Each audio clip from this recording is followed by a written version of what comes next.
Assalamu alaikum and welcome to Mehdi's Academy. I'm your teacher Said Ghulam Mehdi Shah.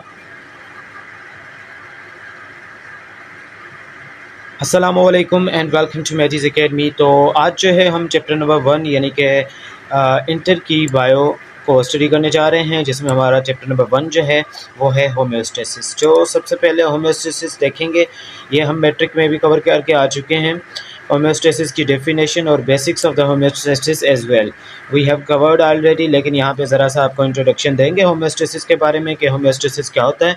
उसके बाद advance classes के तौर पे, जैसे कि आप सारे जो एग्ज़ाम्स की प्रिपरेशन कर रहे हैं BSNO, MLT और DPT फार्म डी, तो उसके लिए जो है ये एडवांस पॉइंट्स ही चलती हैं और इन्हीं से ही क्वेश्चन जो हैं वो पूछे जा चुके हैं। जैसे कि फ़र्स्ट पॉइंट है हमारे पास, ये पिछले साल NTS की DNS की NTS में पूछा गया है।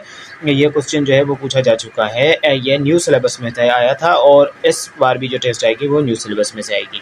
तो होम्योस्टेसिस यानी कि मेंटेन सेम, होम्योस्टेसिस का मतलब होगा सेम स्टेट को मेंटेन रखना।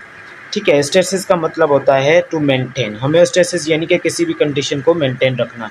ठीक है, टू स्टे सेम भी आप कह सकते हैं इसको। ठीक है, अब सबसे पहले होम्योस्टेसिस टू स्टे सेम। ठीक है, सेम यानी कि सेम हालत में इसको वो किसी भी चीज़ को बरकरार रखना है, स्टे सेम।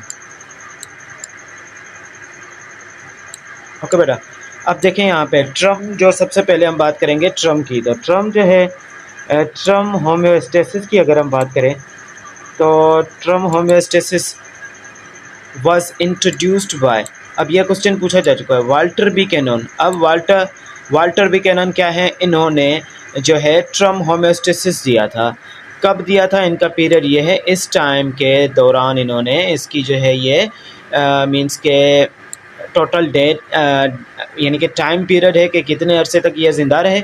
वाल्टर बुकैनन, इन्होंने सबसे पहले होम्योस्टेसिस का टर्म दिया। अब होम्योस्टेसिस क्या होता है प्रॉपर और कैसे इसे मेंटेन किया जाता है और हमारी बॉडी में डेली बेसिस पे किया जा रहा है, वो हम देखने वाले हैं। सबसे पहले तो आप डेफिनेशन ऑफ द वर्ड देखें कि होम्योस्टेसिस का क्या मतलब होगा, टू स्टे सेम और टू मेंटेन सेम, यानी कि कंडीशन को सेम हालत में बरकरार रखना है। उसके बाद हमने ये पढ़ा पॉइंट नंबर 1 में कि टर्म होम्योस्टेसिस जो दिया था वो वाल्टर बुकैनन ने दिया था, और वाल्टर बुकैनन जो है 1871 में पैदा हुए थे और 1945 में ये चल बसे थे बेचारे। ओके, उसके बाद इसने वाल्टर बुकैनन ने इस होम्योस्टेसिस के सिस्टम को, यानी कि ये जो बॉडी के अंदर सेम, यानी कि अब कोई फ्लूइड है, कोई बॉडी फ्लूइड है, उसको रेगुलेट करना, उसको सेम स्टेट पे रखने का जो प्रोसेस दिया था, जो नाम दिया था, उसके बारे में इसने क्या कहा, तो इसने उससे फर्दर कहा कि ये तो एक सेल्फ रेगुलेटिंग प्रोसेस है। वाल्टर बुकैनन ने कहा कि it is a self regulating process, ये खुद ब खुद क्या होता है, रेगुलेट करता है, बॉडी की कंडीशन को रेगुलेट करता है। ठीक है, सेल्फ रेगुलेटिंग प्रोसेस है जिसमें क्या होता है, बायोलॉजिकल सिस्टम्स को मेंटेन रखा जाता है, उनको स्टेबल रखना जाता है। टू स्टे स्टेबल भी इसकी मीनिंग लिख लें, to stay same, to remain same, to stable, to maintain same. ठीक है, यानी कि पहले वाली हालत में बरकरार रखना, जैसे कि वही कोई चीज़ है तो उसको उसी कंडीशन में रखना।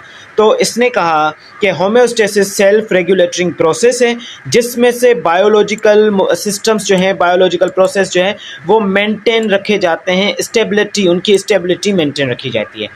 ठीक है, और उनको क्या किया जाता है, while adjusting to the changing condition, जब कंडीशंस चेंज हो रही हों तो हमें बायोलॉजिकल सिस्टम को मेंटेन रखना है सेम पोजीशन पे। ठीक है, is that clear? I hope कि यहाँ पे आपको जो है डेफिनेशन क्लियर हो चुकी होगी। अब होम्योस्टेसिस यानी कि ये प्रोसेस जिसमें हम क्या करते हैं, मेंटेन रखते हैं, हमारी बॉडी को स्टेबल रखते हैं। ठीक है, हमारी बॉडी के जो कुछ फैक्टर्स हैं जिनको हम क्या करेंगे, कुछ चीज़ें हैं जिनको हम क्या करेंगे, अपनी मुट्ठी में रखेंगे, कंट्रोल में रखेंगे, ताकि ये कम भी ना हो जाए और बढ़ भी ना जाए। ठीक है, तो इस तरह का होम्योस्टेसिस क्यों मेंटेन होता है, ये कंटिन्यूटी ऑफ लाइफ, यानी कि लाइफ के प्रोसेस को जारी रखने के लिए। फॉर एग्जांपल, हमें टेम्परेचर हमारा जो है 98.6 है। ठीक है, कितना है, 98.6 फ़ारेनहाइट है। ठीक है, ये फ़ारेनहाइट स्केल में नापा जाता है, ये क्लिनिकल थर्मामीटर। अगर मुसलसल टेम्परेचर 105 पे रहने लगे तो क्या हमारी कंटिन्यूटी ऑफ लाइफ, यानी कि लाइफ को जो जारी है चल रही है उसको कंटिन्यूटी को क्या है, डेंजरस है, उसको नुकसान है, हार्म है। तो यहाँ पे इसलिए कहा जाता है कि हम क्यों करते हैं, डॉक्टर के पास क्यों जाते हैं कि इस बंदे को बुखार है, इसको 105 पे बुखार है, इसको काइंडली आप इसका टेम्परेचर जो है थर्मो रेगुलेशन के तहत आप हमें मेंटेन करके दें। ठीक है, सेम पोजीशन पे जितना सेट पॉइंट है वहाँ तक हमें मेंटेन करके दें। Is that clear? ठीक है, तो होम्योस्टेसिस एसेंशियली, एसेंशियल वर्ड का मतलब होता है अहम। ये अहम है किस चीज़ के लिए? लाइफ की कंटिन्यूटी के लिए। As it responsible for the stability of the body functions, क्योंकि ये बॉडी फंक्शंस की स्टेबिलिटी दिखाता है और उनको मेंटेन रखता है according to the environment. Organisms live in a terrestrial and aquatic environments, हम जहाँ पे लिविंग चीज़ें टेरिस्ट्रियल इन्वायरमेंट में और पानी में यानी कि एक्वाटिक इन्वायरमेंट में भी रहती हैं। दीज इन्वायरमेंट्स हैं वेरिएबल कंडीशंस, यहाँ पे हमारे पास वेरिएबल कंडीशंस होती हैं, कहीं पे टेम्परेचर ज़्यादा होता है, कहीं पे कम होता है। ठीक है, कहीं इन सारी चीज़ों को क्या होता है, कहीं पे वाटर सैलेंटी होता है, कहीं पे वाटर पीने लायक होता है। ठीक है, फ्रॉम मॉडरेट टू एक्सट्रीम, यहाँ पे लिविंग ऑर्गेनिजम्स एक मॉडरेट इन्वायरमेंट में से बहुत ही खतरनाक एक्सट्रीम कंडीशंस में भी रहते हैं। ठीक है, जो कि उनके ऊपर क्या डालता है, असरअंदाज होता है, इन्फ्लुएंस डालता है उनके लिविंग ऑर्गेनिजम्स के ऊपर। और वो क्या करते हैं, फिजिकल चेंजेस लाते हैं। ठीक है, फिजिकल चेंजेस लाते हैं अपनी बॉडी में, जिसको फिजियोलॉजिकल चेंजेस या फिजियोलॉजिकल चेंजेस भी कहा जाता है बॉडी में उस माहौल के हिसाब से। जैसा कि आप देखें अगर कि जो है वो हम बात करें कि कोल्ड कंट्रीज़ में जहाँ पे कंडीशंस जो होती हैं वो क्या होती हैं, कंडीशंस हमारे पास हो जाती हैं रफ़ चली जाती हैं, यानी कि एक्सट्रीमली कोल्ड हो जाती है। लेकिन वहाँ के लोग क्या करते हैं, अपनी बॉडी के अकॉर्डिंगली क्या करते हैं, उसको मेंटेन करते हैं, गर्म कपड़े वगैरह पहनते हैं, जैसे कि हम यानी कि विंटर की सीज़न में पहनते हैं। तो इन कंडीशंस को मेंटेन कैसे रखा जाता है, उस कंडीशन को देखते हुए हम अपनी बॉडी की कंडीशंस को मेंटेन रखने की कोशिश करते हैं। फॉर एग्जांपल हमारे एनवायरनमेंट में टेम्परेचर कम है तो हम क्या करेंगे, हम सिंपली जो है वो गर्म कपड़े पहनेंगे। इसी तरह से मेंटेन रखा जाता है। नेक्स्ट पॉइंट है हमारे पास बॉडी एनवायरनमेंट कंप्राइजेस। अब यहाँ पे बॉडी के एनवायरनमेंट की बात हो रही है। यहाँ पे हमने बात की थी एक्सटर्नल एनवायरनमेंट की, जहाँ पे लिविंग ऑर्गेनिज्म रह रहे हैं। Body environment comprises of different compounds. अब बॉडी के इनसाइड द बॉडी, अब हमारी बॉडी के अंदर डिफरेंट कंपोनेंट्स हैं जिसमें बॉडी फ्लूइड्स, टिश्यूज़, ऑर्गन्स, ये सिस्टम आ जाते हैं और ऑर्गन सिस्टम्स आ जाते हैं। ठीक है, अब ये जो हैं फिजियोलॉजिकल हैं, वेल इंटीग्रेटेड हैं और इफ़िशेंटली ये कंट्रोल्ड हैं और कोऑर्डिनेट भी हो रहे हैं ब्रेन से और एंडोक्राइन सिस्टम से। दीज कंट्रोल्स, ठीक है, दीज सिस्टम्स जो मैंने आपको बोला कि ये कंपोनेंट्स यानी कि बॉडी के components, tissues, organs and systems को फिजियोलॉजिकली ये हमारी बॉडी में इंटीग्रेटेड हैं, ये कंट्रोल हो रहे हैं, इफेक्टिवली इन्हें कंट्रोल किया जा रहा है। एंडोक्राइन सिस्टम और नर्वस सिस्टम, और नर्वस सिस्टम का हेड कौन है? ब्रेन। ठीक है, ये दोनों सिस्टम से, ये एंडोक्राइन सिस्टम और नर्वस सिस्टम आगे देखेंगे, ये इन दोनों के ऊपर चैप्टर अलग से है, इनको देखेंगे कि इन दोनों सिस्टम से यानी कि हमारे ब्रेन से रिलेटेड सिस्टम और एंडोक्राइन सिस्टम जो कि chemicals through out the body फैलाते रहता है, इन सिस्टम से ये कंट्रोल किया जाता है, होम्योस्टेसिस को मेंटेन रखा जाता है। अब ये सिस्टम क्या करते हैं? इंश्योर करते हैं कि हम जो है वो प्रॉपर परफॉर्मेंस करेंगे, होम्योस्टेसिस को मेंटेन करेंगे और फंक्शन अपना अच्छा करेंगे, जिसमें हमारा शामिल है वाटर एंड सॉल्यूट की रेगुलेशन। हम वाटर एंड सॉल्यूट बॉडी में मेंटेन रखेंगे, उसके साथ साथ एक्सक्रिएशन भी हम मेंटेन रखेंगे, वेस्ट मटेरियल को बाहर निकाल देंगे, फिल्ट्रेशन करेंगे जैसे कि किडनी। ठीक है, और टेम्परेचर को भी मेंटेन रखेंगे। तो ये क्या हैं? दीज आर द कंपोनेंट्स, ठीक है, ऑफ क्या रेगुलेटरी फंक्शंस ऑफ होम्योस्टेटिक। अब होम्योस्टेसिस का टारगेट जो होता है वो ऑस्मो रेगुलेशन करना, एक्सक्रिएशन करना एंड थर्मो रेगुलेटरी सिस्टम्स को मेंटेन रखना होता है in the body and adjust maintain the balance between external and environment, external and internal body environment के बीच में इनको ये क्या करना होता है? मेंटेन रखना होता है इन सिस्टम्स को। कौन से सिस्टम्स को? एक तो आ गया osmo regulation, excretion and thermoregulation. अब इसकी बात करेंगे एलिमेंट्स कौन से हैं। होम्योस्टेसिस की हमने बात कर ली। आई होप कि ये क्लियर हो चुका होगा कि हमने पढ़ा कि वाल्टर बुकैनन ने ये टर्म दिया। दूसरी पॉइंट हमने ये पढ़ी कि उसने कहा कि ये सेल्फ मेंटेनिंग सिस्टम है। सेल्फ मेंटेनिंग सिस्टम है, ये बॉडी फ्लूइड्स को क्या करेगा, बॉडी ऑर्गन्स को, बॉडी सिस्टम को, बॉडी के फंक्शंस को, बॉडी के अंदर जो है उनकी जो भी एरर्स हैं, जो भी गलतियां हैं, उनको अपनी सेट पॉइंट पे लाएगा। होम्योस्टेसिस वर्ड का मतलब ही क्या होता है, सेट पॉइंट पे लाना। उसके बाद हमने ये देखा कि आउटर कंडीशंस कैसी होती हैं, लिविंग चीज़ें जो हैं वो कौन से एनवायरनमेंट में रहती हैं। तो हमने कहा टेरेस्ट्रियल एनवायरनमेंट से एक्वाटिक एनवायरनमेंट में भी रहती हैं, और ये मॉडरेट एनवायरनमेंट से एक्सट्रीम एनवायरनमेंट तक भी जाती हैं, जिनका असर लिविंग ऑर्गेनिज्म पे होता है। और लिविंग ऑर्गेनिजम्स उनके मुकाबले में क्या करते हैं, फिजियोलॉजिकल प्रोसेस या चेंजेस लाते हैं, अपनी बॉडी से काम करवाते हैं, या बॉडी के ऊपर कपड़े वगैरह पहन लेते हैं, या हम एसी में बैठ जाते हैं, या कुछ ऐसी तरीके करते हैं। उसमें रेगुलेशन और उसके साथ साथ एक्सक्रेशन और थर्मो रेगुलेशन को हमने मेंटेन रखना होता है। These 3 components are very important in the homeostasis. Okay, and then we will discuss the elements of the homeostasis. अब कौन से एलिमेंट्स हैं होम्योस्टेसिस के वो देखने वाले हैं, तो इसको ज़रा सा ऊपर करेंगे। अब होम्योस्टेसिक सर्वेलेंस इज़ बेस्ट। अब होम्योस्टेसिस जो हम सर्वाइव कर रहे हैं होम्योस्टेसिस की वजह से, वो बेस्ट है फिजियोलॉजिकल चेक बैलेंस सिस्टम। अब हमारे पास चेक बैलेंस सिस्टम भी है, होगा ना कि ये चीज़ बढ़ गई है बॉडी में, ये चीज़ कम हो गई है बॉडी में, ठीक है, शुगर लेवल बढ़ गया है, या टेम्परेचर लेवल बढ़ गया है, या फलां हार्मोन की कमी हो रही है, फलां हार्मोन हद से ज़्यादा बढ़ गया है। ये चेक एंड बैलेंस सिस्टम जिसको हम एलिमेंट्स ऑफ होम्योस्टेसिस में इंक्लूड कर रहे हैं, और इसी चेक एंड बैलेंस सिस्टम को फीडबैक सिस्टम भी बोला जाता है। अब ठीक है, चेक एंड बैलेंस यानी कि चेक करना और उसको बैलेंस करके देना, होम्योस्टेट करके देना, यानी कि उसको सेम कंडीशन पे स्टेबल करके रखना। फीडबैक मैकेनिज्म या फीडबैक सिस्टम, ये दोनों नाम दे सकते हैं। डिवेलप्स सम इंटीग्रेटेड कंपोनेंट्स, यानी कि पहले से मौजूद या समाये हुए, इंटीग्रेटेड यानी कि लगे हुए, जैसे कि आईसी की फुल फॉर्म क्या होती है, इंटीग्रेटेड सर्किट्स। तो इसी तरह से कुछ कंपोनेंट्स हमारी बॉडी में इंटीग्रेटेड है, इम्प्लांटेड हैं। जैसे कि मोबाइल में सॉफ्टवेयर इंस्टॉल्ड होता है, सॉफ्टवेयर क्या होते हैं बेटा, हम इंस्टॉल करते हैं।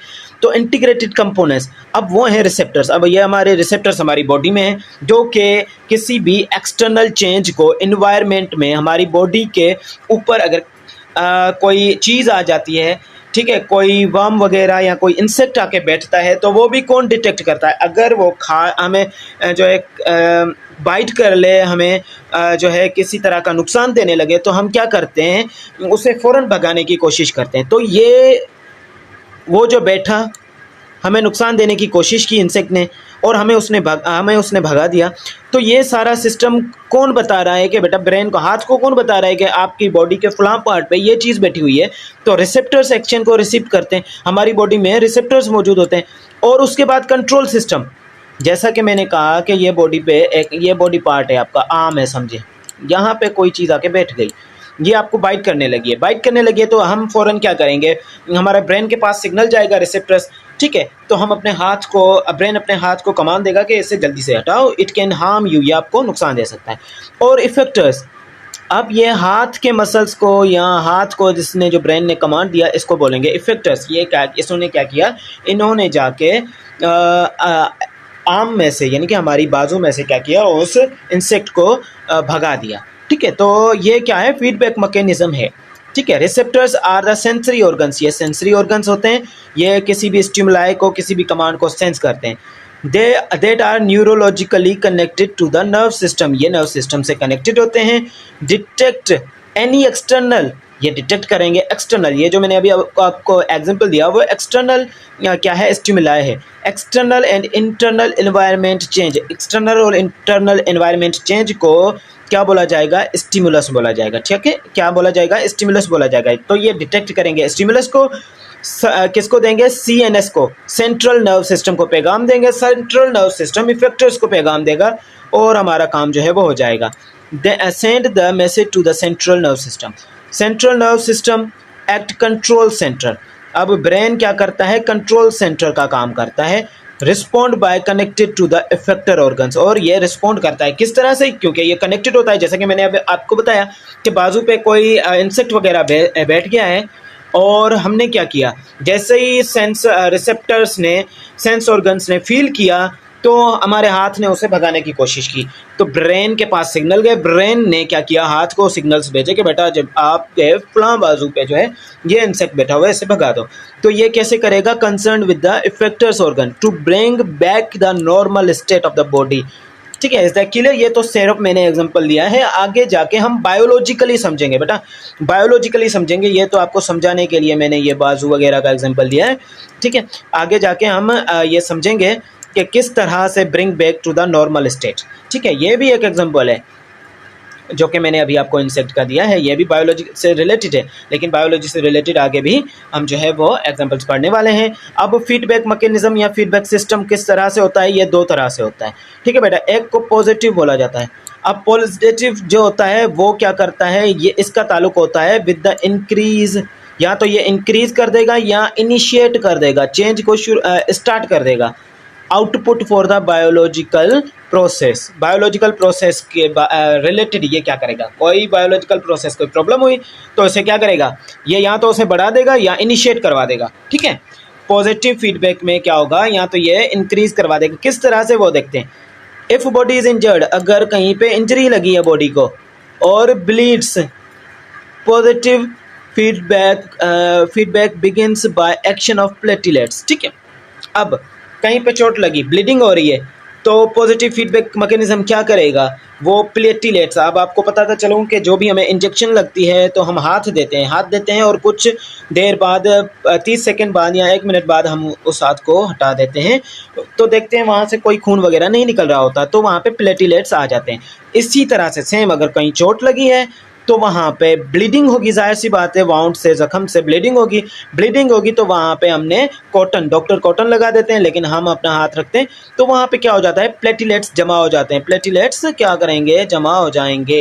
Is a clear? प्लेटलेट्स जमा हो जाएंगे। Bleed positive feedback begins by the action of platelets. अब प्लेटलेट्स क्या करेंगे, reached at the site of injury पे पहुंचेंगे, थ्रू सर्कुलेटिंग ब्लड में आते हुए, सर्कुलेट करते हुए, डैमेज एरिया को पहचानेंगे, यानी कि देखेंगे कि कहाँ पे चोट लगी है, एंड उसके ऊपर वहीं पे इकट्ठा होना शुरू हो जाएंगे।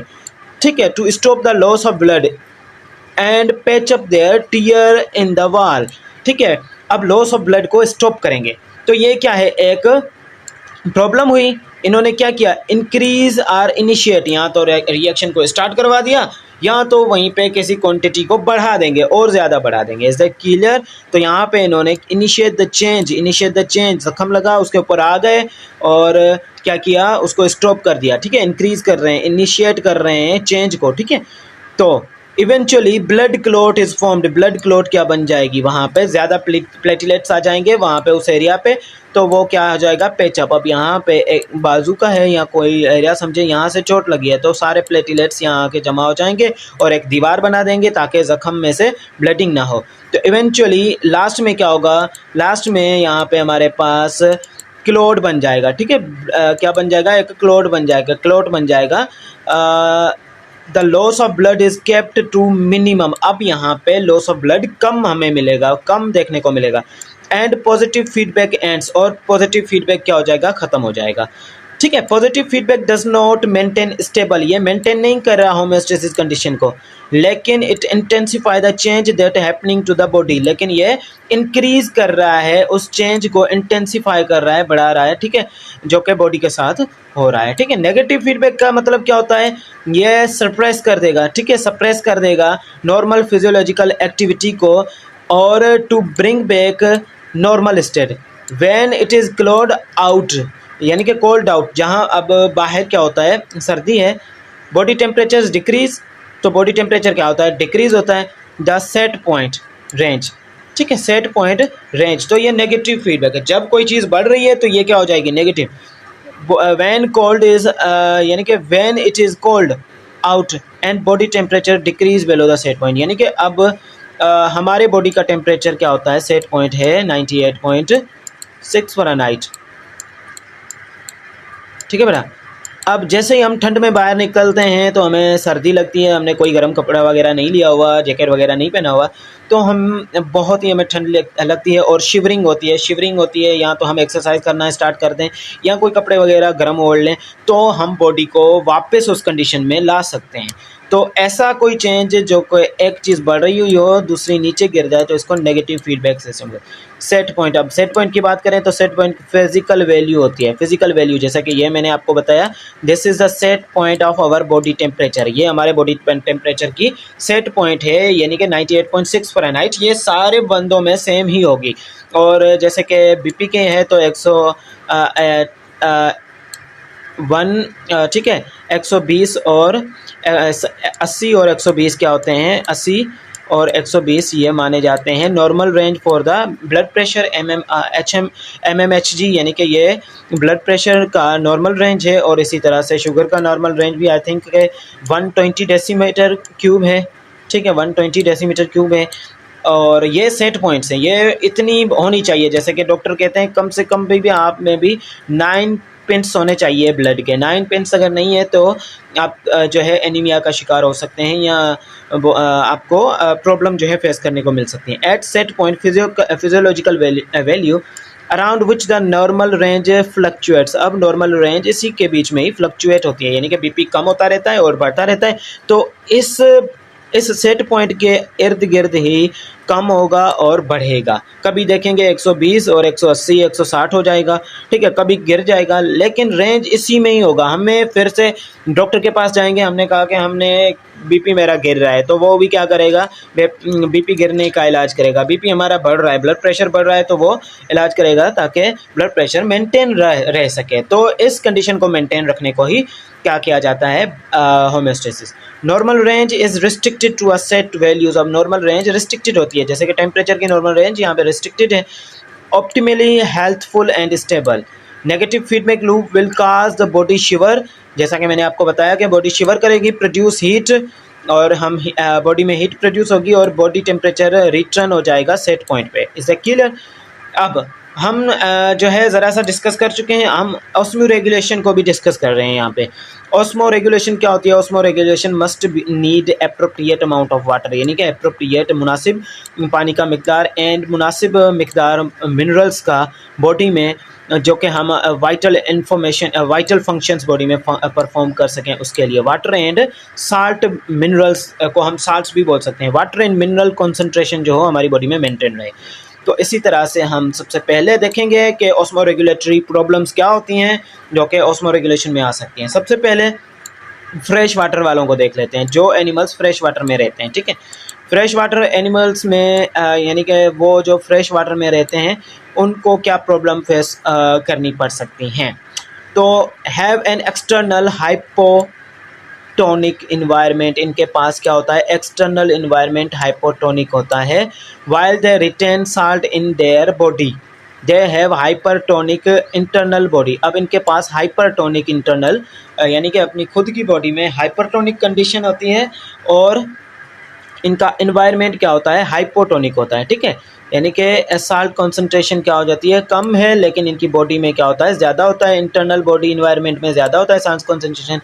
In this case water इंटर्स the body by endosmosis. Endosmosis यानी कि वाटर का इन होना थ्रू देयर ऑर्गन। अब ऑर्गन से वाटर इन होगा, स्किन से या फिर गिल से। अब फ्रेश वाटर में जो चीज़ रह रही है, जाहिर सी बात है वो पानी में रहने वाली, तो वहाँ पे फिशेस की बात हो रही है, स्किन और गिल्स के थ्रू इंटर होगा। And distribute the internal osmotic disturbs the internal osmotic balance. अब वहाँ पे जाएंगे, जैसे ही हाइपोटोनिक इन्वायरमेंट वाला पानी अंदर बॉडी के जाएगा तो ये क्या करेगा, डिस्टर्ब कर देगा इंटरनल ऑस्मोटिक बैलेंस को। This problem is resolved by different adaptation to remove excessive water from the body. अब इस कंडीशन को फिशेस क्या करती हैं, एक्सेसिव वाटर जो है प्रोड्यूस करके एक्सेसिव वाटर यानी कि ज़्यादा वाटर जो है बॉडी में से रिमूव कर देंगी। फिशेस जो तैर रही हैं गिल से, स्किन से, और उनके अंदर पानी ज़्यादा आ जाता है और वो पानी जो होता है वो हाइपरटोनिक इन्वायरमेंट का होता है, तो इन्हें प्रॉब्लम होती है क्योंकि इनका इंटरनल इन्वायरमेंट हाइपरटोनिक होता है, ठीक है। तो इनको मेंटेन रखने के लिए ज़्यादा से ज़्यादा पानी को बाहर निकालना पड़ता है। अब मरीन वाटर मरीन वाटर की अगर हम बात करें तो marine water hypertonic external condition होता है।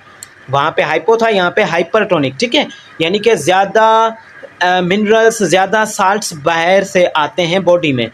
And they face problem of severe dehydration, और इन्हें डिहाइड्रेशन की प्रॉब्लम फेस करनी पड़ती है। किसको? मरीन एनिमल्स को डिहाइड्रेशन हो जाता है। देयरफॉर दे नीड इनटेक और ड्रिंक वाटर, इसलिए इनको ड्रिंक करना पड़ता है पानी। In this case another problem develops, और एक और प्रॉब्लम बन जाती है जो कि है retaining salt that enter the water which also imbalance the osmoregulatory components of the body। तो जैसे ही साल्ट्स वाला पानी बॉडी के अंदर आ जाएगा तो इम्बेलेंस हो जाएगी ऑस्मोरेगुलेटरी कंपोनेंट्स में, तो इसको मेंटेन करना ही इसका मेन चैलेंज होता है। किस तरह से मेंटेन करेंगे आगे जाके पढ़ते हैं। टेरिस्टेरियल ऑर्गेनिजम्स कैसे करते हैं? Retain water in their body, water करते हैं यानी कि retain in their body while bearing external hot environment. अब जैसे कि हम टेरिस्टेरियल हैं तो हम क्या करते हैं? Retain water in our body while bearing external hot environment.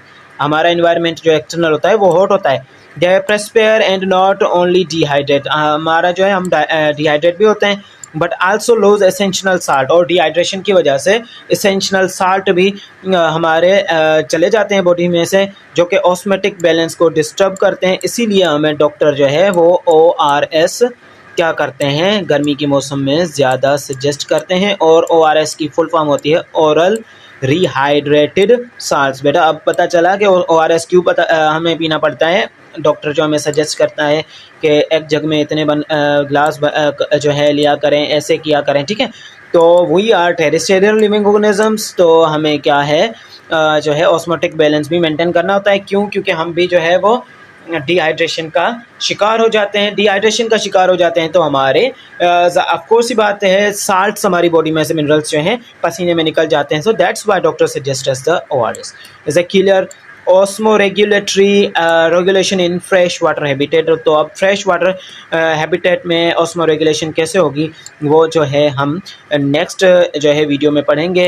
ये चैप्टर नंबर 1 है और 12th बायोलॉजी का, जिसमें आधे घंटे तक लेक्चर जो है हम पढ़ चुके हैं। आई होप कि ये आप नोट करेंगे और मुझे पर्सनली जो है वो इसके नोट्स बना के भी भेजेंगे। See you in the next lecture, take care and अल्लाह हाफिज़।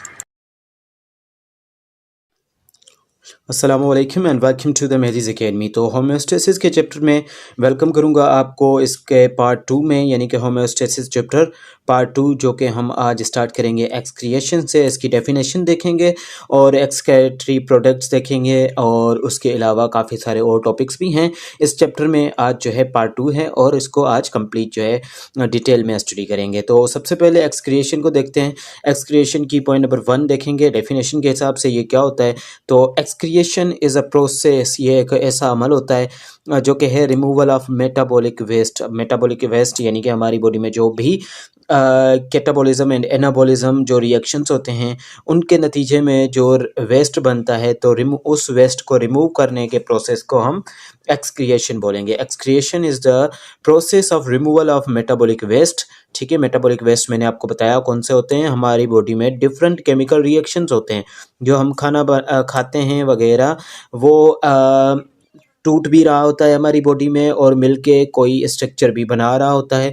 तो ये सारे क्या हैं? मेटाबॉलिक एक्टिविटीज़ हैं, और इनके नतीजे में अगर कोई चीज़ वेस्ट बन रही है, तो वेस्ट मटेरियल बन रहा है, तो हम उसको मेटाबॉलिक वेस्ट बोलेंगे।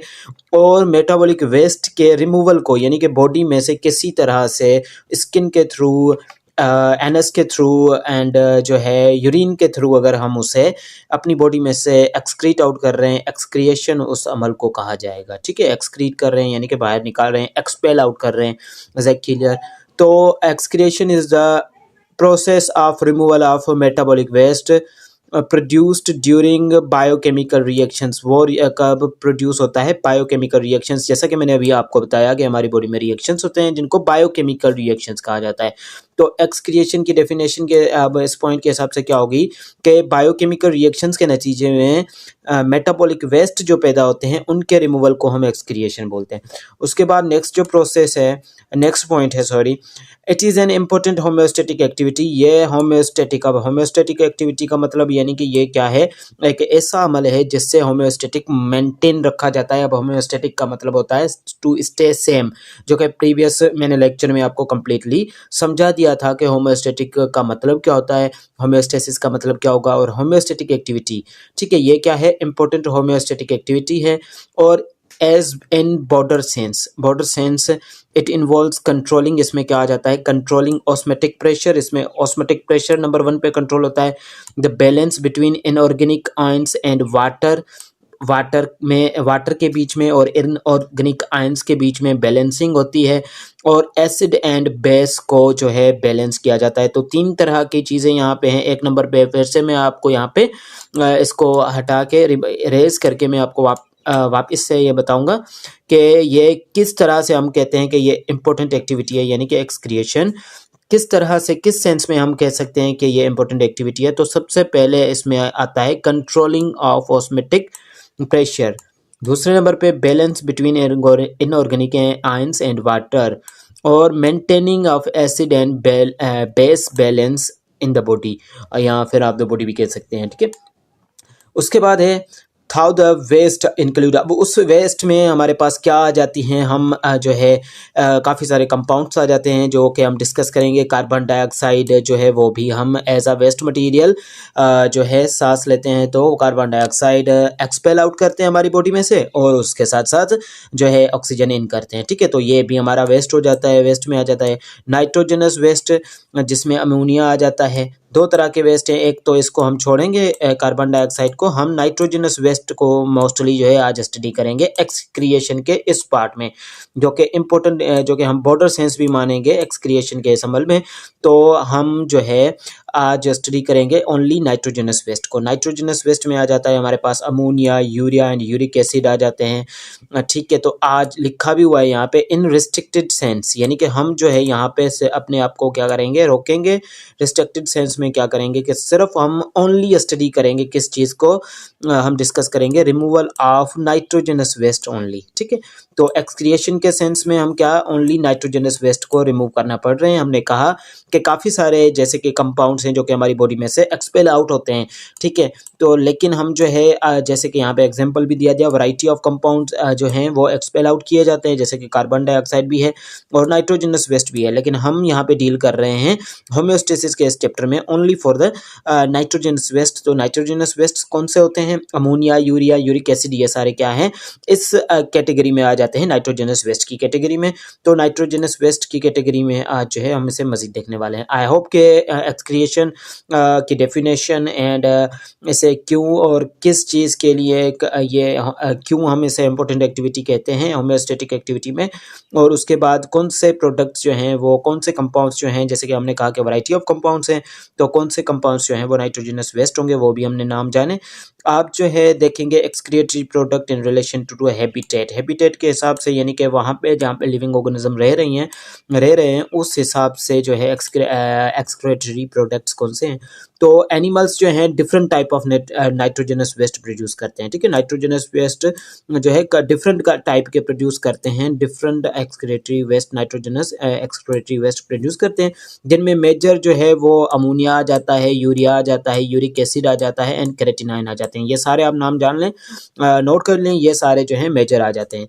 तो सबसे पहले यहाँ पे अमोनिया को देखेंगे। अमोनिया क्या होता है, ये एक इमीडिएट यानी कि फौरन रिएक्शन करने वाला और हाईली टॉक्सिक गैस वेस्ट है, ठीक है। ये गैसियस वेस्ट है बेटा, ये जान लें, गैसियस वेस्ट है, हाईली टॉक्सिक गैसियस वेस्ट है, ठीक है। उसके बाद ये इनिशियली तो प्रोड्यूस होता है ब्रेकिंग नाइट्रोजनस कंपाउंड के ब्रेकडाउन से। कब प्रोड्यूस होगा इनिशियली, तो ये जैसे ही नाइट्रोजनस वेस्ट कंपाउंड हमारी बॉडी में ब्रेक डाउन होगा तो ये प्रोड्यूस हो जाएगा इनिशियली, ठीक है। इनिशियली यानी इनिशियल वर्ड का मतलब होता है स्टार्टिंग में। उसके बाद ये क्या है, इनसोल्यूबल है, यहाँ पे ज़रा सी स्पेलिंग मिस्टेक टाइपिंग में हो गई है। It is insoluble in fresh water and body fluid, ये इनसोल्यूबल होता है, ठीक है, फ्रेश वाटर में एंड बॉडी फ्लूइड्स में, एंड राइज द पीएच, और दूसरे टाइप पे ये क्या करता है, पीएच को बढ़ा देता है, इसीलिए इसको प्रेजेंट नहीं होना चाहिए, लो कंसंट्रेशन में प्रेजेंट होना चाहिए, कहाँ पे, बॉडी में, ठीक है। अब ये क्या करता है, अमोनिया जो है reduce it's toxicity in the water, यानी टॉक्सिसिटी को क्या कर देता है, जो है रिड्यूस का मतलब होता है कम हो जाती है अमोनिया की टॉक्सिसिटी, यानी कि इसकी पॉइजननेस जो है, पॉइजन इसका ये है, एक तरह का जहरीला टॉक्सिक है, तो इसकी जो कैरेक्टरिस्टिक है, यानी कि कितना जहरीला होगा, तो ये अपनी इस कैरेक्टरिस्टिक को रिड्यूस कर देता है, कम हो जाती है इसकी टॉक्सिसिटी, ठीक है, इन द वाटर में इसकी टॉक्सिसिटी कम हो जाएगी, and requires a lot of fresh water to dissolve, बहुत ज़्यादा पानी चाहिए होता है फ्रेश वाटर इसको डिज़ोल्व करने के लिए, और एक नॉन टॉक्सिक अमोनियम में आयंस में तब्दील होने के लिए, ठीक है। यानी कि इसको अगर हम अमोनिया को क्या करना चाहें, रिड्यूस करना चाहें, इसकी टॉक्सिसिटी को रिमूव करना चाहें या फिर उसे रिड्यूस करना चाहें, तो फ्रेश वाटर बहुत ज़्यादा चाहिए होगा, ठीक है, और ताकि इसे हम कन्वर्ट कर सकें नॉन टॉक्सिक अमोनिया में। ये पॉइंट आप लाजमी क्लियर करें, ठीक है, क्योंकि ये वाली थर्ड वाली पॉइंट, ठीक है, क्योंकि यहाँ पे टाइपिंग मिस्टेक हो गई है,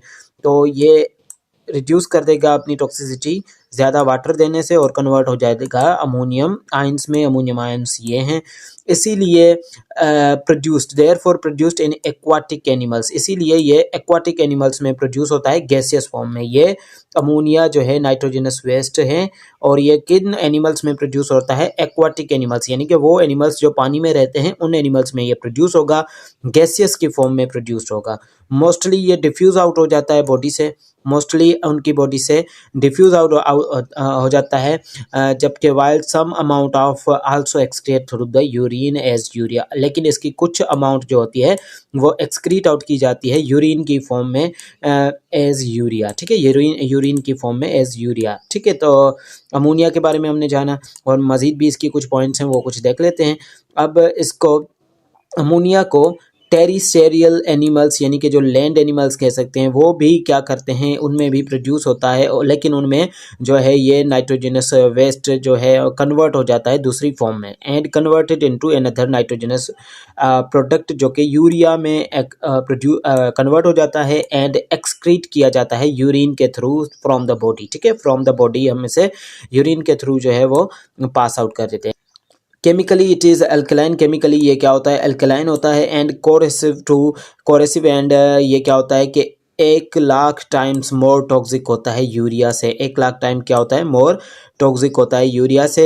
अब वो एनिमल्स जो कि एक्सक्रीट करते हैं अमोनिया, उनको एमिनियोटोलिक कहा जाता है, ठीक है, एमोनियोटोलिक कहा जाएगा उन एनिमल्स को जो कि क्या करते हैं, अमोनिया को एक्सक्रीट आउट करते हैं। ये थी अमोनिया के बारे में कुछ इन्फॉर्मेशन, जिसमें हमने कहा कि ये इमीडिएट और हाईली टॉक्सिक होता है, और ये तो एक इनिशियली तौर पे ये इनकी ब्रेक डाउन होती है नाइट्रोजन कंपाउंड की इन द बॉडी में, फिर प्रोड्यूस होता है, इनसोल्यूबल होता है फ्रेश वाटर में, लेकिन ज़्यादा पानी देने से ये सोल्यूबल हो जाता है, और कन्वर्ट हो जाता है किस चीज़ में, हमारे पास अमोनियम आयंस में, जो कि लेस टॉक्सिक होते हैं, अब और अपनी टॉक्सिसिटी क्या कर देता है, कम कर देता है। और हमने कहा कि ये एक्वाटिक एनिमल्स में मिलेगा, गैसियस फॉर्म में मिलेगा, इसकी ज़्यादा अमाउंट जो होती है मोस्टली तो इनकी बॉडी में से रिमूव हो जाती है, कौन से इनकी बॉडी में से, एक्वाटिक एनिमल्स की, बाकी कुछ अमाउंट जो रह जाती है वो यूरिन की फॉर्म में बाहर निकाल दी जाती है। और इसके साथ साथ इसको टेरिस्टेरियल एनिमल्स भी प्रोड्यूस करते हैं, लेकिन वो जो है कन्वर्ट कर देते हैं उसको किस में, किसी एक और केमिकल में, एक और नाइट्रोजनस बेस में, जो नाइट्रोजनस कंपाउंड में, जो कि है यूरिया, और यूरिया को जो है फिर बाद में यूरिन की फॉर्म में जो है बॉडी से निकाल दिया जाता है। उसके बाद हमने कहा कि ये अल्कलाइन है और 1,00,000 टाइम क्या है, मोर टॉक्सिक है यूरिया से। उसके बाद आ जाएंगे यूरिया के ऊपर, यूरिया की डिटेल ज़रा से देखेंगे। यूरिया का यहाँ पे फॉर्मूला भी दिया गया है। ये नाइट्रोजन कंटेनिंग लिक्विड है, ये लिक्विड की फॉर्म में, अमोनिया गैस की फॉर्म में है, ये लिक्विड की फॉर्म में, ये भी वेस्ट प्रोडक्ट है, और इसको प्रोड्यूस किया जाए, यानी कि प्रोड्यूस होता है, कब प्रोड्यूस होता है, जब ब्रेक डाउन होती है प्रोटीन की। ये मेमल्स में पाया जाता है, एम्फीबियंस में और कुछ फिशेस में भी पाया जाता है, और इससे जो है वो एक्सक्रीट आउट किया जाता है, यानी कि बॉडी में से यूरिनरी सिस्टम के तहत निकाला जाता है ये मेमल्स में, यानी कि हम जो है ह्यूमंस तो मेमल्स हैं, तो हमारी बॉडी में से भी यूरिया को यूरिन के थ्रू ही निकाला जाता है। अब इसको हम जो है कार्बामाइड भी कहते हैं, इसको यूरिया को कार्बामाइड भी कहते हैं। नाइदर एसिडिक नोर अल्कलाइन, ये ना तो एसिडिक है नोर अल्कलाइन है। हाई सोल्यूबल इन वाटर, ये वाटर में सोल्यूबल हो जाता है। अब लिवर इसको क्या करता है, liver combines ammonia with carbon dioxide molecule to form intermediate compound. अब लिवर क्या करता है, कार्बन डाइऑक्साइड के साथ और अमोनिया इन दोनों को मिला के एक प्रोसेस करके इसकी इंटरमीडिएट कंपाउंड बना देता है, जो कि जिसको हम प्रोसेस का नाम भी लेंगे ऑर्निथाइन साइकिल इसके बोलता है। ऑर्निथाइन साइकिल इसको बोलते हैं, या अमोनिया साइकिल भी बोलते हैं। Produced urea in the urea cycle, ठीक है, यूरिया साइकिल भी इसे बोलते हैं। Animals produce urea are ureotelic, ठीक है, यानी कि यूरियोटेलिक तो हम कैसी कौन सी कैटेगरी में आ जाएंगे, ureotelic.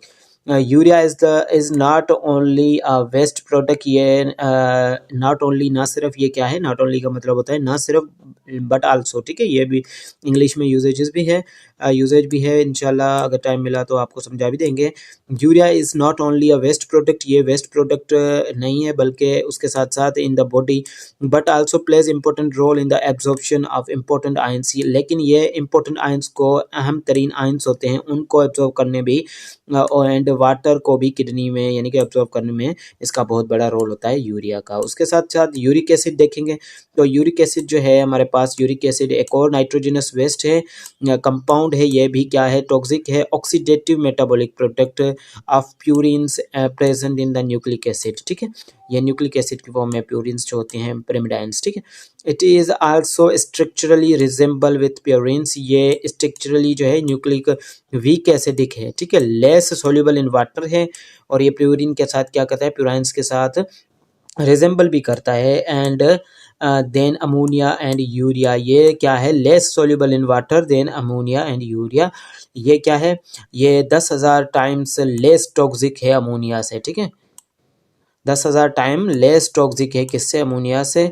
Animals that produce excrete uric acid, यानी कि वो एनिमल्स जो कि प्रोड्यूस करते हैं और एक्सक्रीट करते हैं यूरिक एसिड, उनको यूरिकोटेलिक या फिर यूरिकोटेलिक, यूरिकोटेलिया भी कहते हैं। विच इंक्लूड रेप्टाइल्स, अब रेप्टाइल्स जो होते हैं वो बर्ड्स एंड न्यूमरस आर्थ्रोपोड्स, और बहुत ज़्यादा आर्थ्रोपोड्स और इंसेक्ट्स जो हैं वो यूरिक एसिड की फॉर्म में क्या करते हैं, अपनी बॉडी में से नाइट्रोजनस वेस्ट को रिमूव करते हैं। उसके साथ साथ अगर देखें तो यूरिक एसिड को हम स्टोर भी कर सकते हैं in the body tissues without any toxic effect or harm, ये बॉडी टिश्यूज़ में स्टोर भी हो सकते हैं और विथआउट एनी टॉक्सिक इफेक्ट या टॉक्सिसिटी आर हार्म के।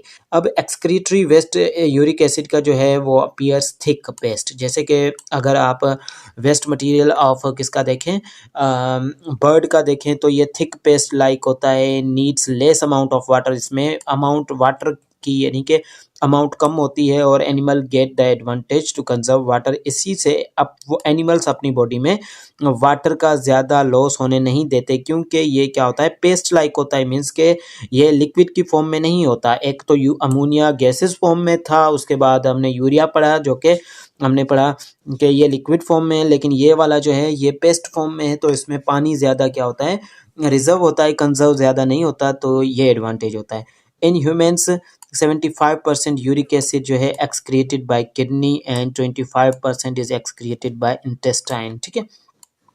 यूरिनरी सिस्टम ऑफ मैन को अगर हम देखें तो यूरिनरी सिस्टम ऑफ मैन जो है वो उसमें कौन सी चीज़ें आ जाती हैं वो देखेंगे, और यूरिनरी सिस्टम या फिर रेनल सिस्टम भी आप इसे कह सकते हैं। रेनल जब वर्ड आ जाए, मैंने आपको पहले भी बताया था पिछले लेक्चर में, तो समझ जाएं कि इसका ताल्लुक क्या है, किडनी से है। तो यूरिनरी सिस्टम और renal system is a system for removing waste from the body, removing waste from the body, यानी कि नाइट्रोजनस वेस्ट, यहाँ पे वेस्ट लिखा हुआ है लेकिन यहाँ पे एडिंग कर दें नाइट्रोजनस वेस्ट की, नाइट्रोजनस वेस्ट की एडिंग कर दें, वो करेक्ट होगा, ठीक है, क्योंकि वेस्ट तो फिर कार्बन डाइऑक्साइड भी आ जाता है, उसमें पसीना भी आ जाता है, काफ़ी सारे और मटेरियल्स भी आ जाते हैं जो कि हमारी स्किन के थ्रू भी रिमूव होते हैं, लेकिन यहाँ पे यूरिनरी सिस्टम और रेनल सिस्टम में क्या होगा कि removing waste, nitrogenous waste from the body, ठीक है।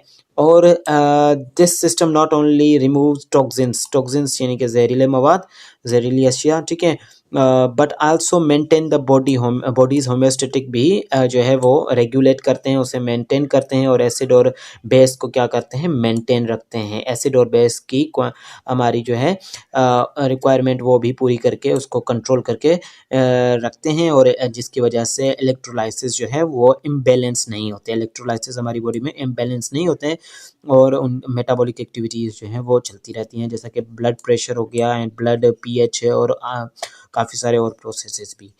उसके बाद जो है इसमें जो ऑर्गन एसोसिएटेड हैं यूरिनरी सिस्टम में, वो पेयर ऑफ अ किडनी है, ठीक है। पेयर ऑफ किडनी यानी कि हमारे पास 2 किडनीज हैं, और यूरिटर्स हैं, 2 यूरिटर्स होंगे, एक ब्लैडर है, ठीक है, और एक यूरिथ्रा है, ठीक है।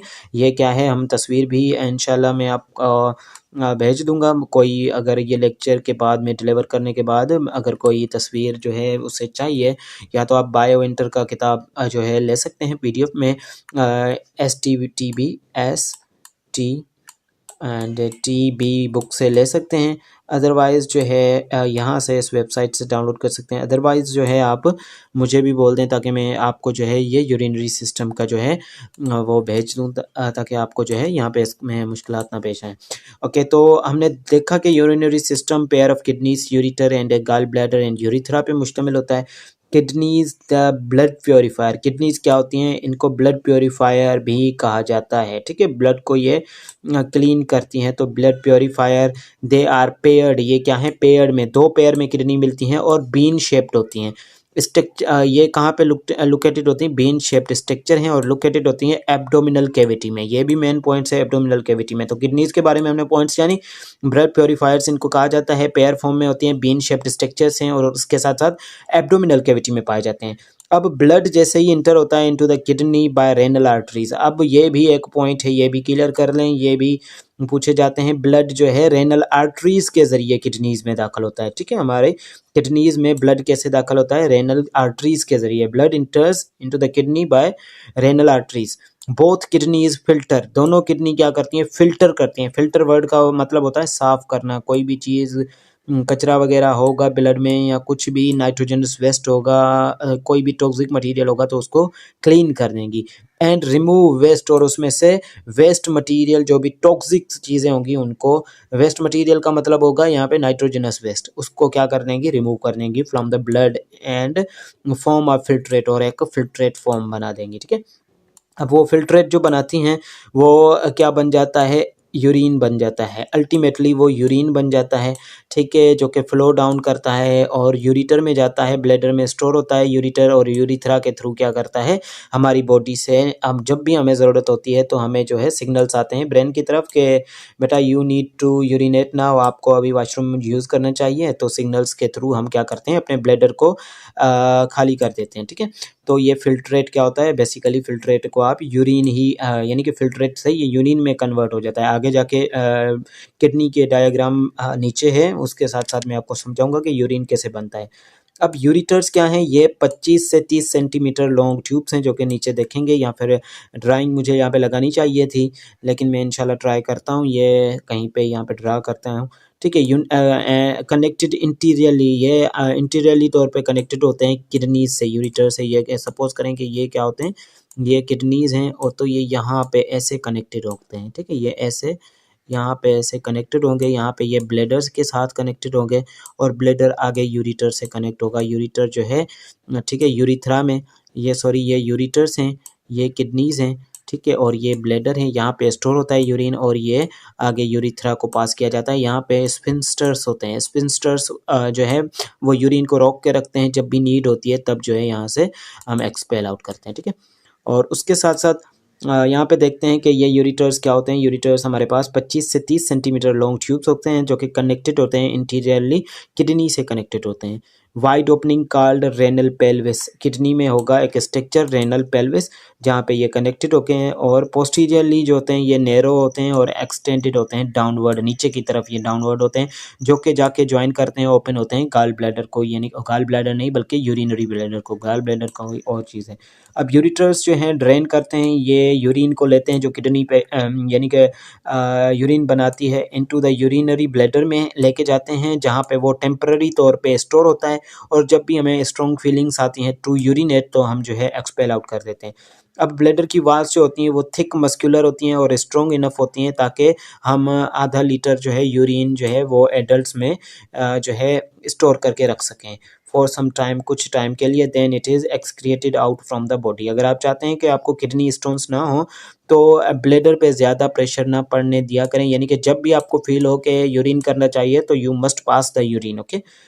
Sometimes then it is toxic out from the body by connected muscular tube called urethra। अब ये यूरिथ्रा के साथ कनेक्ट होता है। यूरिथ्रा क्या होता है? अब यूरिथ्रा देखते हैं, ये valves called sphincters has valves. Urethra में स्फिंक्टर्स होते हैं जो कि कंट्रोल करते हैं फ्लो ऑफ यूरिन को, इसको कंट्रोल करके रखते हैं ताकि जब भी फील आ जाए, ठीक है, हाफ लीटर, ये मैक्सिमम हाफ लीटर जो है, हाफ या हाफ से ज़्यादा या हाफ लीटर से भी कम यूरिन को ये क्या कर सकते हैं, कंट्रोल करके रख सकते हैं, ठीक है। इंटरनल यूरिथ्रल स्फिंक्टर जो है रेगुलेट करते हैं, ये इनवॉलेंट्री कंट्रोल होते हैं। तभी तो छोटे बच्चों में क्या होता है कि वो उनको सेंस नहीं होता, बच्चे जो हैं ऐसे ही उनका यूरिन पास हो रहा होता है, ठीक है। तो इसीलिए ये क्या होते हैं, ये यूरिथ्रल स्फिंक्टर्स जो होते हैं रेगुलेटरी, वो इनवॉलेंट्री होते हैं, यानी कि हमारे कंट्रोल में नहीं होते कभी कभी, ठीक है। Follow from the bladder to the urethra and external urethral sphincters जो होते हैं वो हमारे कंट्रोल में होते हैं, वो वॉलंटरी में होते हैं, लेकिन वॉलंटरी कंट्रोल में होते हैं, लेकिन किस तरह के कंट्रोल में, वो हमारे कंट्रोल में होते हैं, लेकिन ज़्यादा प्रेशर ना हो, यूरिन हाफ लीटर से या कम हो या हाफ लीटर तक हो, तभी हम उन्हें कंट्रोल कर सकते हैं। अदरवाइज़ जो है वो हमें रशली यानी कि बहुत ही तेज़ी से जाना पड़ता है through the washroom and bladder to the urethra. अब यूरिथ्रा होता है, एक ओपनिंग होती है या पीनस की, ठीक है, वहाँ से जो है और वजाइना की जो मेल पीनस के से पास आउट करेगा एंड उसके साथ साथ फीमेल जो है थ्रू द वजाइना जो है पास आउट कर देंगे, ठीक है। और उसके साथ साथ structure and function of the kidney को देखते हैं यहाँ पे। तो किडनीज़ का आधा से ज़्यादा काम जो है हम देख के आ चुके हैं, यानी कि यूरिन प्रोड्यूस करना। उसके साथ साथ यहाँ पे हम structure and function of the kidney में देखेंगे। तो ये क्या हैं, ये सिमेट्रिकल हैं और बीन शेप्ड हैं, रेडिश ब्राउन हैं, स्ट्रक्चर में बीन शेप्ड हैं और ये just below the rib cage के नीचे मौजूद हैं और one on each side of the vertebral column between the 12th thoracic and 3rd lumbar. यहाँ पे हम जो है देखेंगे इसकी लोकेशन मौजूद होता है। किडनी जो है इसकी पोजीशन जो है रेट्रोपेरेंटल है इन द एब्डोमिनल कैविटी, ठीक है। और उसके साथ साथ these are 4 to 5 inches long, ठीक है। ये क्या है, 4 से 5 इंचेस लॉन्ग होती है, हमारी बंद मुट्ठी की साइज़ जितनी होती हैं। और ये right kidney is located slightly above, right kidney जो होती है वो ज़रा सी ऊपर मौजूद होती है। The left kidney providing space to adjust the liver, और लेफ़्ट किडनी क्या करती है, स्पेस प्रोवाइड करती है लिवर को एडजस्ट होने के लिए। अब left kidney is slightly larger, left kidney ज़रा सी बड़ी होती है, क्यों, और क्लोजर टू द हार्ट, और हार्ट के साथ क्लोजर होती है।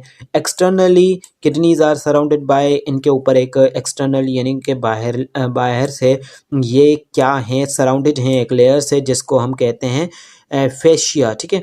रेनल फेशिया से कनेक्टिव टिश्यू है ये एक, उससे जो है वो सराउंडेड है, एक लेयर है renal fascia. Behind that another fatty layer is present, उनके पीछे एक और फैटी लेयर मौजूद होता है। Inner most layer covers the kidney called renal capsule, और इनर मोस्ट लेयर जो होगा इसका उसको बोलते हैं रेनल कैप्सूल, जो कि आगे जाके हम ड्राइंग में देखते हैं, okay. And laterally convex, laterally convex, और ये क्या होते हैं, कॉन्वेक्स फॉर्म में होते हैं, ठीक है, कॉनकेव एंड कॉन्वेक्स फॉर्म में। एंड द मेडियल साइड, और बीच वाली इज डीपली कॉनकेव, और डीपली कॉनकेव होती है। मेडियल डिप्रेशन होती है, डिप्रेशन एक पाई जाती है, यानी कि इस तरह से डिप्रेशन, अब यहाँ से कुछ इस तरह से, अब मैं बताऊँ इसको कुछ इस तरह से, इस this wave like structure is called depression. यहाँ पे एक डिप्रेशन होलो होगी इनसाइड, जिसको आप रेनल साइनस कहेंगे, ठीक है। In the middle depression a small convex region is called hilum. अब मिडल ऑफ द उस डिप्रेशन के बीच में, इस बीच वाले एरिया को हीलियम बोलेंगे। Present which is hollow sinus inside, जिसमें होलोसिनस होगा। Serve as a important location for interest of blood vessels, यहाँ पे इंपॉर्टेंट लोकेशन है जहाँ पे ब्लड वेसल्स क्या करती हैं, इंटर करती हैं, वो जाके आपको, और nerves and the lymphatic vessels और यूरिटर्स जो हैं किडनी पे अटैच होते हैं, कैसे वो यहाँ से अटैच होते हैं। आप ड्राइंग में मैं ज़रा सा दिखा लेता हूँ आपको, बाद में इसको आगे कन्वर्ट करते हैं। तो रेनल साइनस ये रहा हमारे पास, पास ये वाला मौजूद रहे हमारे पास। तो ये देखें, ये आप यहाँ से मैं ज़रा सा इसकी कलर चेंज कर दूँ ताकि आपको इजीली ये समझ में आ जाए। तो दिस वन स्ट्रक्चर आप देख सकते हैं, ठीक है। और ये है रेनल पेल्विस, हमारे ये होते हैं रेनल पेल्विस, जो कि क्या करते हैं बेसिकली यूरिन फॉर्मेशन में इनका बहुत बड़ा काम है। ये हीलियम है, रेनल पेपिला है, और यूरिटर ये देखें यहाँ से नीचे जा रहा है, ये ब्लैडर की तरफ जा रहे होते हैं, ठीक है। और ये आउटर रीजन यहाँ पे कॉर्टेक्स है, और इनर रीजन को हम बोलेंगे मेड्यूला। रेनल पिरामिड ये मौजूद हैं, ये रहे हमारे पास, इनको बोला जाता है, ये कौन शेप्ड होते हैं, कौन शेप्ड इस तरह के होते हैं मोस्टली, ठीक है। और connection to the minor calyx and minor calyx and major calyx, और रेनल लोब जो है यहाँ पे, ये रेनल लोब मौजूद होती है यहाँ पे।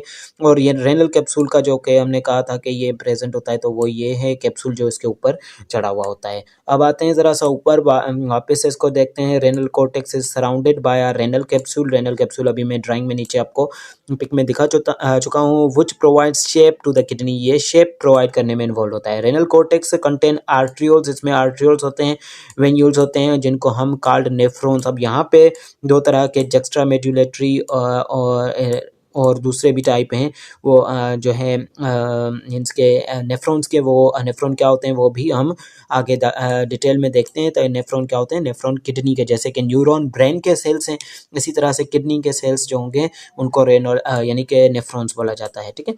तो यहाँ पे ये मौजूद होते हैं। This is outer and thin region, ये कॉर्टेक्स क्या होगा, renal cortex outer and thin region होता है। और कहाँ गया, ठीक है, ये आउटर एंड थिन रीजन होता है। देन द मेडुला, मेडुला से क्यों, मेडुला बीच वाला होता है। एंड प्रोड्यूस इंपॉर्टेंट हार्मोन, और इंपॉर्टेंट हार्मोन जैसे कि एरिथ्रोपोइटिन नेसेसरी होता है, जो कि आरबीसीज बनाता है, रेड ब्लड सेल्स बनाता है। कौन बनाता है, एरिथ्रोपोइटिन जो हेल्प करता है रेड ब्लड सेल्स में, उसको रेनल कॉर्टेक्स बनाता है, ठीक है। अब रेनल मेडुला यानी कि बीच वाला हिस्सा, ये हमारा बीच वाला हिस्सा है, ये इसको देखें, ये बीच वाला हिस्सा है, ये है रेनल मेडुला, ठीक है। ऊपर वाला लेयर होगा renal cortex. Renal medulla is composed of compact 7 to 8 conical shaped masses, ठीक है, conical shaped masses of tissues called renal pyramids, ठीक है। अब ये यहाँ पे इन्होंने बताया है 7 to 8, यहाँ पे देख सकते हैं 1 2 3 4 5 6 7, ये 7 से 8 यहाँ पे कॉम्पैक्ट डिस्क की तरह, कॉम्पैक्ट डिस्क की तरह, और सीडी की जो कि पहले डीवीडी या फिर सीडी यूज़ हुआ करती थी, अब तो MP4 आ चुके हैं, ठीक है। एंड वो सिस्टम अब चला गया, तो डीवीडी की डिस्क की तरह ऐसे सर्कुलर फॉर्म में या कॉन फॉर्म में होंगे, ठीक है, कॉन फॉर्म में भी मौजूद हो सकते हैं। तो ये रेनल पिरामिड्स होते हैं, ठीक है। Spaces between pyramids are called renal columns, अब इनके बीच में ये जो स्पेस है मौजूद है इन पिरामिड्स के, इनको रेनल कॉलम्स बोला जाता है। Medulla reason mostly contain loop of Henle, इसमें लूप ऑफ हेनल होती है जो कि नेफ्रॉन का एक हिस्सा है। लूप ऑफ हेनल क्या होती है वो भी देख रहे हैं, और कलेक्टिंग डक्ट भी यहाँ पे होती है। Urine इंटर्स the collecting duct, urine क्या करता है, कलेक्टिंग डक्ट में इंटर होता है और फ्लो करता है हीलियम की टावर्स, यानी कि इसके तरफ यहाँ पे इस एरिया के जहाँ पे मैं जो माउस का आपको सिंबल दिखाई दे रहा है यहाँ पे फ्लो करता है, ठीक है। And collected by the pelvis, और पेल्विस ये जो हैं इसमें कलेक्ट हो जाता है। एंड यूरिटर टू रिमूव, और यूरिटर में आ जाता है, ये वाला स्ट्रक्चर यूरिटर रहा, इसमें आ जाता है बॉडी से रिमूव करने के लिए। तो ये था किडनी का कंप्लीट स्ट्रक्चर। उसके साथ साथ स्ट्रक्चर ऑफ नेफ्रॉन को देखेंगे। स्ट्रक्चर ऑफ नेफ्रॉन को समझाने के लिए भी आपको यहाँ पे मुझे एक मीन्स के पिक की ज़रूरत पड़ेगी, तो इंशाल्लाह नेक्स्ट वीडियो जो होगा उसमें मैं काफ़ी सारी ड्राइंग्स लाने की कोशिश करूँगा। यहाँ पे इसमें ड्राइंग्स नहीं है क्योंकि किडनी को भी समझना नामुमकिन था, या मुश्किल था, नामुमकिन तो नहीं था, लेकिन ये हमने ड्राइंग लगाई इसलिए ज़रा सा आपके लिए इजी हुआ। और लेक्चर भी जो है पार्ट 3 इसका आएगा इंशाल्लाह, क्योंकि I thought that it will be the last lecture, but now the time is passing, and the lecture is becoming lengthy, so that's why it is, I think, 31 minutes already. So this lecture can go to the 1 hour, so that's why I would like to stop here, and will give you the next lecture, part 3 inshallah. I will try to summarize, I'll try to summarize all the remaining part in that one lecture would be the which will be the part number 3 of the homeostasis, because this is a lengthy chapter, that's why it has been in half an hour, but we have just understood some points, and we cleared today. now yeah, the points you can see here, the structure and the function of the kidney, and we also treat the kidney by the drawings and urethra from the urinary system of the man. And we also studied today through the lecture, this one that I have given to you, excretory products in relation to the habitats and what actually the excretion is. So this was the lengthy lecture. I think it's now 32 minutes. So inshallah, see you in the next lecture. I will like to um, say you goodbye, and see you in the next lecture. Take care. Allah Hafiz. अस्सलामु अलैकुम and welcome to मेथीज academy. तो आज continue करेंगे lecture number 3 को, जो कि पहले हम पॉइंट्स जो हैं आपको दो वीडियोस जो हैं मैं आपको भेज चुका हूं, और ये जो है थर्ड वीडियो है होम्योस्टेसिस चैप्टर की, जिसमें आज हम यूरिनरी सिस्टम ऑफ मैन देखने वाले हैं। यूरिनरी सिस्टम से या फिर आप इसको रेनल सिस्टम भी कह सकते हैं। वर्ड रेनल जहाँ पे भी आपको दिखाई दे, इट मीन्स कि किडनी की बात हो रही है। ठीक है, किस चीज़ की किडनी की बात हो रही है, तो इससे आप रेफ़र कर सकते हैं रेनल आर्टरीज, रेनल वेन्स वगैरह, ये सारे। यूरिनरी सिस्टम और रेनल सिस्टम जो है हमारा एक सिस्टम है removing waste from the body. ठीक है, रिमूविंग वेस्ट यानी कि वेस्ट को, नाइट्रोजनस वेस्ट को जो है वो बॉडी से रिमूव किया जाता है इसकी मदद से। ये सिस्टम ना सिर्फ क्या करता है कि रिमूव करता है टॉक्सिक सब्सटेंस को, बट ये मेंटेन करता है बॉडी का होम्योस्टेसिस भी, जैसे कि बॉडी का acid and base, by controlling the electrolyte and metabolics and blood pressure वगैरह को भी जो है एनपीएच को भी कंट्रोल करता है। Okay, this organ associated in the urinary system are pair of kidney. Urinary system में किडनीज आएंगी, यूरिटर्स आएंगे 2, ठीक है, एंड ब्लैडर एंड यूरिथ्रा एक आएगा। Kidneys are known as blood purifier. Kidneys को हम जो है वो ब्लड प्योरीफायर कहते हैं, क्योंकि ये ब्लड को क्लीन या फिर साफ कर देती हैं, और ये पेयर की फॉर्म में होते हैं। ये एक पेयर होता है इनका, पिन शेप्ड होती हैं। Structure located in the abdominal cavity, ये एब्डोमिनल कैविटी में पाई जाती हैं। उसके साथ साथ जैसे ही ब्लड इंटर होता है किडनी में रेनल आर्टरीज के ज़रिए, दोनों किडनीज इसे फिल्टर करती हैं और वेस्ट को रिमूव करती हैं, वेस्ट सब्सटेंस को इससे रिमूव करती हैं, और फ्रॉम द ब्लड एंड एक फिल्ट्रेट बना देती हैं, जिसको आगे अल्टीमेटली फिल्ट्रेट जो है वो यूरिन में कन्वर्ट हो जाता है। ये पिछले लेक्चर में और इसी तरह से पास डाउन होता है यूरिटर से। इसी तरह से पिछले लेक्चर में हम ये कवर कर चुके हैं और ये सारी चीज़ें नोट्स पढ़ चुके हैं। तो आज जो है हम सिर्फ ये देखने वाले हैं, ये आपको डायग्राम की मदद से समझाने वाले हैं कि ये जो होता है ये किडनी है दोनों, ठीक है, और ये है पेल्विस, और ये है इसका हिलस वाला एरिया, ये कोन शेप्ड है, ठीक है, पिरामिड्स जो पिरामिड शेप, ठीक है, और ये है रेनल आर्टरी जो इसमें आ रही हैं, और रेनल मेडुली, ये है मेडुलरी पिरामिड, ये कॉर्टेक्स का रीजन है, कॉर्टेक्स का, और इनर रीजन जाना जाएगा मेडुला से, ठीक है, और ये वीन्स हैं जो वापस जा रही हैं, और यहाँ से ये राइट किडनी और ये लेफ़्ट किडनी है। यूरिटर इस लाइनिंग को बोलते हैं जो यहाँ से स्टार्ट होके सीधी जाके ब्लैडर में आ जाती है, ठीक है, तो इसको क्या बोलते हैं, इस लाइनिंग को यूरिटर बोलते हैं। This lining is known as ureter. Okay, and bladder ये है, और आगे इससे कंटिन्यू करेंगे तो urethra, this one is known as the urethra, जहाँ से जो है फाइनली अल्टीमेटली जो है यूरिन पास होता है, ठीक है। तो ये सारे हम कवर कर चुके हैं पिछले लेक्चर को, आप जान लें। आई थिंक अभी मुझे इस लेक्चर में भी ये क्लियर करवा देना चाहिए। यूरिटर्स हमारे पास अभी भी जिसको हमने इंडिकेट किया, ये 2 से 25 से 30 सेंटीमीटर लॉन्ग ट्यूब्स होते हैं, जो कि इंटीरियरली क्या कनेक्टेड होते हैं किडनी से, जो कि रेनल पेल्विस पोस्टीरियरली कनेक्टेड होते हैं, और ये नैरो एंड एक्सटेंडेड डाउनवर्ड होते हैं। ये यूरिनरी ब्लैडर को जाके ज्वाइन करते हैं, जो कि देखें यहाँ पे यूरिनरी ब्लैडर को जाके ज्वाइन कर रहे हैं, ठीक है। इसी तरह से यूरिटर्स ड्रेन यूरिन। अब यूरिटर्स क्या करते हैं, ये drain out the urine into the kidney, ये यूरिन को क्या करते हैं, ड्रेन आउट करते हैं किडनी के, ठीक है, पेल्विस से, रेनल पेल्विस से, और यूरिनरी ब्लैडर में इसे टेम्पररी तौर पे जो है स्टोर किया जाता है, एंड देन जो है वो क्या किया जाता है कि उसे वहाँ पे स्टोर करने के बाद कुछ अर्से बाद उसे बाहर निकाल दिया जाता है। Wall of the bladder is thick muscle and strong enough to hold the half liter of urine। ये हाफ लीटर ऑफ यूरिन जो है वो एडल्ट्स में स्टोर हो सकता है। यहाँ पे मज़ीद भी डिटेल दी गई है। यूरिथ्रा को देखेंगे यूरिथ्रा हमारे पास वाल्व है, यानी कि स्फिंक्टर है, स्फिंक्टर होते हैं जो कि कंट्रोल करते हैं फ्लो ऑफ यूरिन का फ्लो, यानी कि किस टाइम हमने पास आउट करना है, पास आउट नहीं करना है, या जब तक वॉशरूम नज़दीक आ जाए तब तक स्टॉप करके रखना है। तो वो सारा जो है इस स्फिंक्टर का काम होता है, वाल्व्स का। Okay, internal urethral sphincter regulator. अब दो तरह के हमारे पास स्फिंक्टर होंगे। एक यूरिथ्रल स्फिंक्टर जो कि इंटरनल माना जाएगा, ये इनवॉलेंट्री कंट्रोल होता है इसका, जो कि छोटे बच्चों में अमूमन पाया जाता है, उनको अभी पता नहीं होता, तक वो भी आउट भी कर देते हैं। And bladder to the urethra and the external urethral sphincter जो होता है वो वॉलेंट्री कंट्रोल होता है, flow from the bladder to the urethra. अब यहाँ पे एक्सटर्नल जो होता है वो वॉलेंट्री कंट्रोल होता है, वो हमारे हाथ में होता है, ठीक है, जो कि फ्लो ऑफ यूरिन करवाता है फ्रॉम द ब्लैडर से आउट।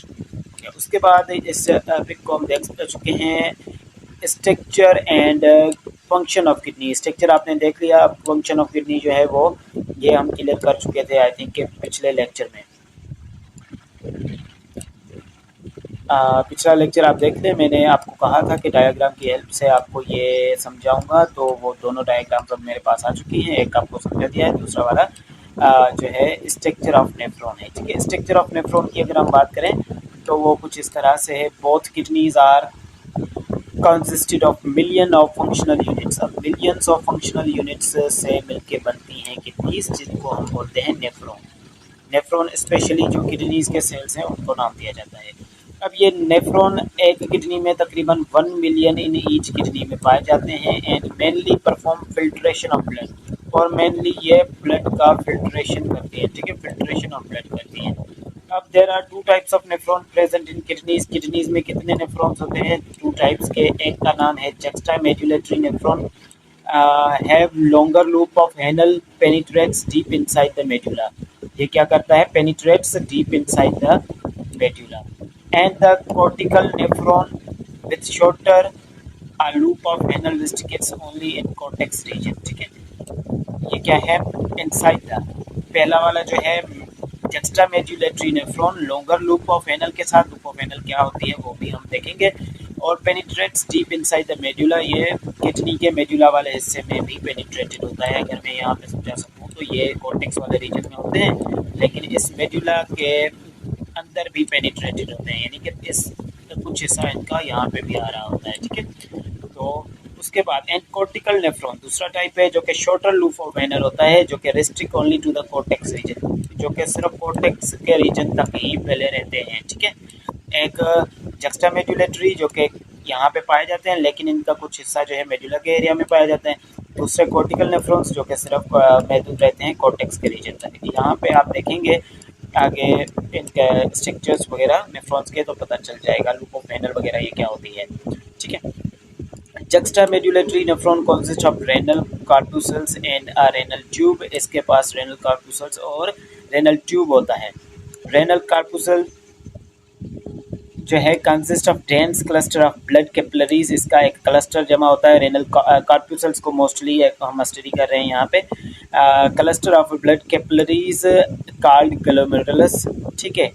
यहाँ पे आप देख सकते हैं, मैं आपको डायग्राम की तरफ लेके जाता हूँ, ठीक है। This is loop of anal, जो कि मैंने कहा था कि ये हमारे पास क्या होती है, ये हमारे पास होती है मेडुला के एरिया में पाई जाती है। यानी कि अगर ये किडनी है, फॉर सपोज ये मैं रफली किडनी ड्रा करूँ, ठीक है, और इसका ये चेंज करना पड़ेगा, ये हम मैं रीजन कर दूँ कॉर्टेक्स का, और यहाँ पे पाए जाते हैं कॉर्टेक्स आउटर रीजन में पाए जाते हैं, लेकिन इनका कुछ हिस्सा जो है लूप ऑफ एनल, यानी कि ये वाला हिस्सा इनका कहाँ पे पाया जाएगा, ये वाला हिस्सा मेडुला में भी पाया जाता है, ठीक है। Is that clear?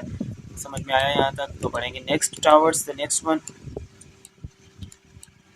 और एक blood capillaries, dense network of blood capillaries जो बात हो रही थी वो इस ग्लोमेरुलस की बात हो रही थी, ठीक है। अब यहाँ से स्टडी करते हैं, इसको देखते हैं। तो ये क्या है? रेनल कॉर्पूसल्स एंड रेनल ट्यूब्यूल्स, दो तरह के। रेनल कॉर्पूसल्स जो का उसको हम पाएंगे dense cluster of blood capillaries, एक क्लस्टर होगा, गुच्छा होगा ब्लड कैपिलरीज का, जिसको ग्लोमेरुलस कहेंगे, जो कि मैंने यहाँ पे इंडिकेट करवाया है आपको। This is known as the glomerulus. Okay, and उसके बाद है surrounded by thin walled covering Bowman's capsule, इसके ऊपर बाउमेंस कैप्सूल होगा, Bowman's capsule and both are collectively called Malpighian tubule. फिर एक इसके ऊपर कवरिंग होगी थिन वॉल्ड, ठीक है, जो कि क्या है, ये वाली, ये है बाउमेंस कैप्सूल, ये है डेंस नेटवर्क, और ये दोनों मिलके क्या बना देंगी, इन दोनों को बोला जाएगा माल्फिजियन ट्यूब्यूल्स या फिर Malpighian corpuscles. Okay, clear now, Malpighian body या फिर माल्फिजियन ट्यूब्यूल या फिर माल्फिजियन कार्टोसेल्स भी बोल सकते हैं। अब ये जो ग्लोमेरुलस होता है ये एक बॉल लाइक स्ट्रक्चर होता है, यहाँ पे आप देख लें बॉल लाइक स्ट्रक्चर होता है ग्लोमेरुलस, ठीक है। इसके अंदर arise from an arteries afferent arterioles, यहाँ से अफरेंट आर्ट्रियोल्स यानी कि वेलकम करने वाली high volume of pressure of blood facilitates ultra filtration, यहाँ पे अल्ट्रा फिल्ट्रेशन होती है, ठीक है। Glomerulus capillaries have pores 70 nanometre in diameter which prevents large molecule, यहाँ पे लार्ज मॉलिक्यूल्स नहीं बल्कि बारीक मॉलिक्यूल्स की जो है फिल्ट्रेशन होती है। Okay, and blood cells to pass through it. Glomerulus have specialised podocyte cells that are wrapped around blood capillaries, इनके पास स्पेशलाइज्ड सेल होते हैं पोडोसाइट जो कि क्या होते हैं, रेप्ड अराउंड होते हैं ब्लड कैपिलरीज के। These have small slits like opening, they play active role in the prevention. Plasma protein, ये प्लाज्मा प्रोटीन को प्रिवेंट करेंगे from entering the urinary filtrate, यानी कि यूरिनरी फिल्ट्रेट में दाखिल होने से प्लाज्मा प्रोटीन को क्या करेंगे, रोकेंगे। All the glomerulus capillaries used fuse from the efferent arterioles which exist the Malpighian body, जहाँ से माल्फिजियन बॉडी जो है क्या कर जाती है, यहाँ से आप देख लें एग्जिस्ट कर जाती है, ठीक है। और यहाँ से इनका आगे से जो है शुरू हो जाता है। बाउमेंस कैप्सूल फर्दर एक्सटेंड, अब ये फर्दर एक्सटेंड है रेनल ट्यूब्यूल में, इट बिकम्स हाईली कॉइल्ड, अब यहाँ पे ये क्या बन जाता है, हाईली कॉइल्ड, ये एरिया हाईली कॉइल्ड, कॉइल्ड इस तरह से बन जाता है, कॉइल्ड यानी कि पजल हो जाता है, जहाँ यहाँ पे ये स्पाइरल शेप में आ जाता है। Coiled region is called proximal convoluted tubule, एक जो है प्रोक्सिमल कन्वोल्यूटेड ट्यूब्यूल, ठीक है। PCT most of the essential compounds like glucose, amino acid, electrolytes and water यहाँ पे एब्जॉर्ब होते हैं, ठीक है, रीअब्जॉर्ब होते हैं उस फिल्ट्रेट में से।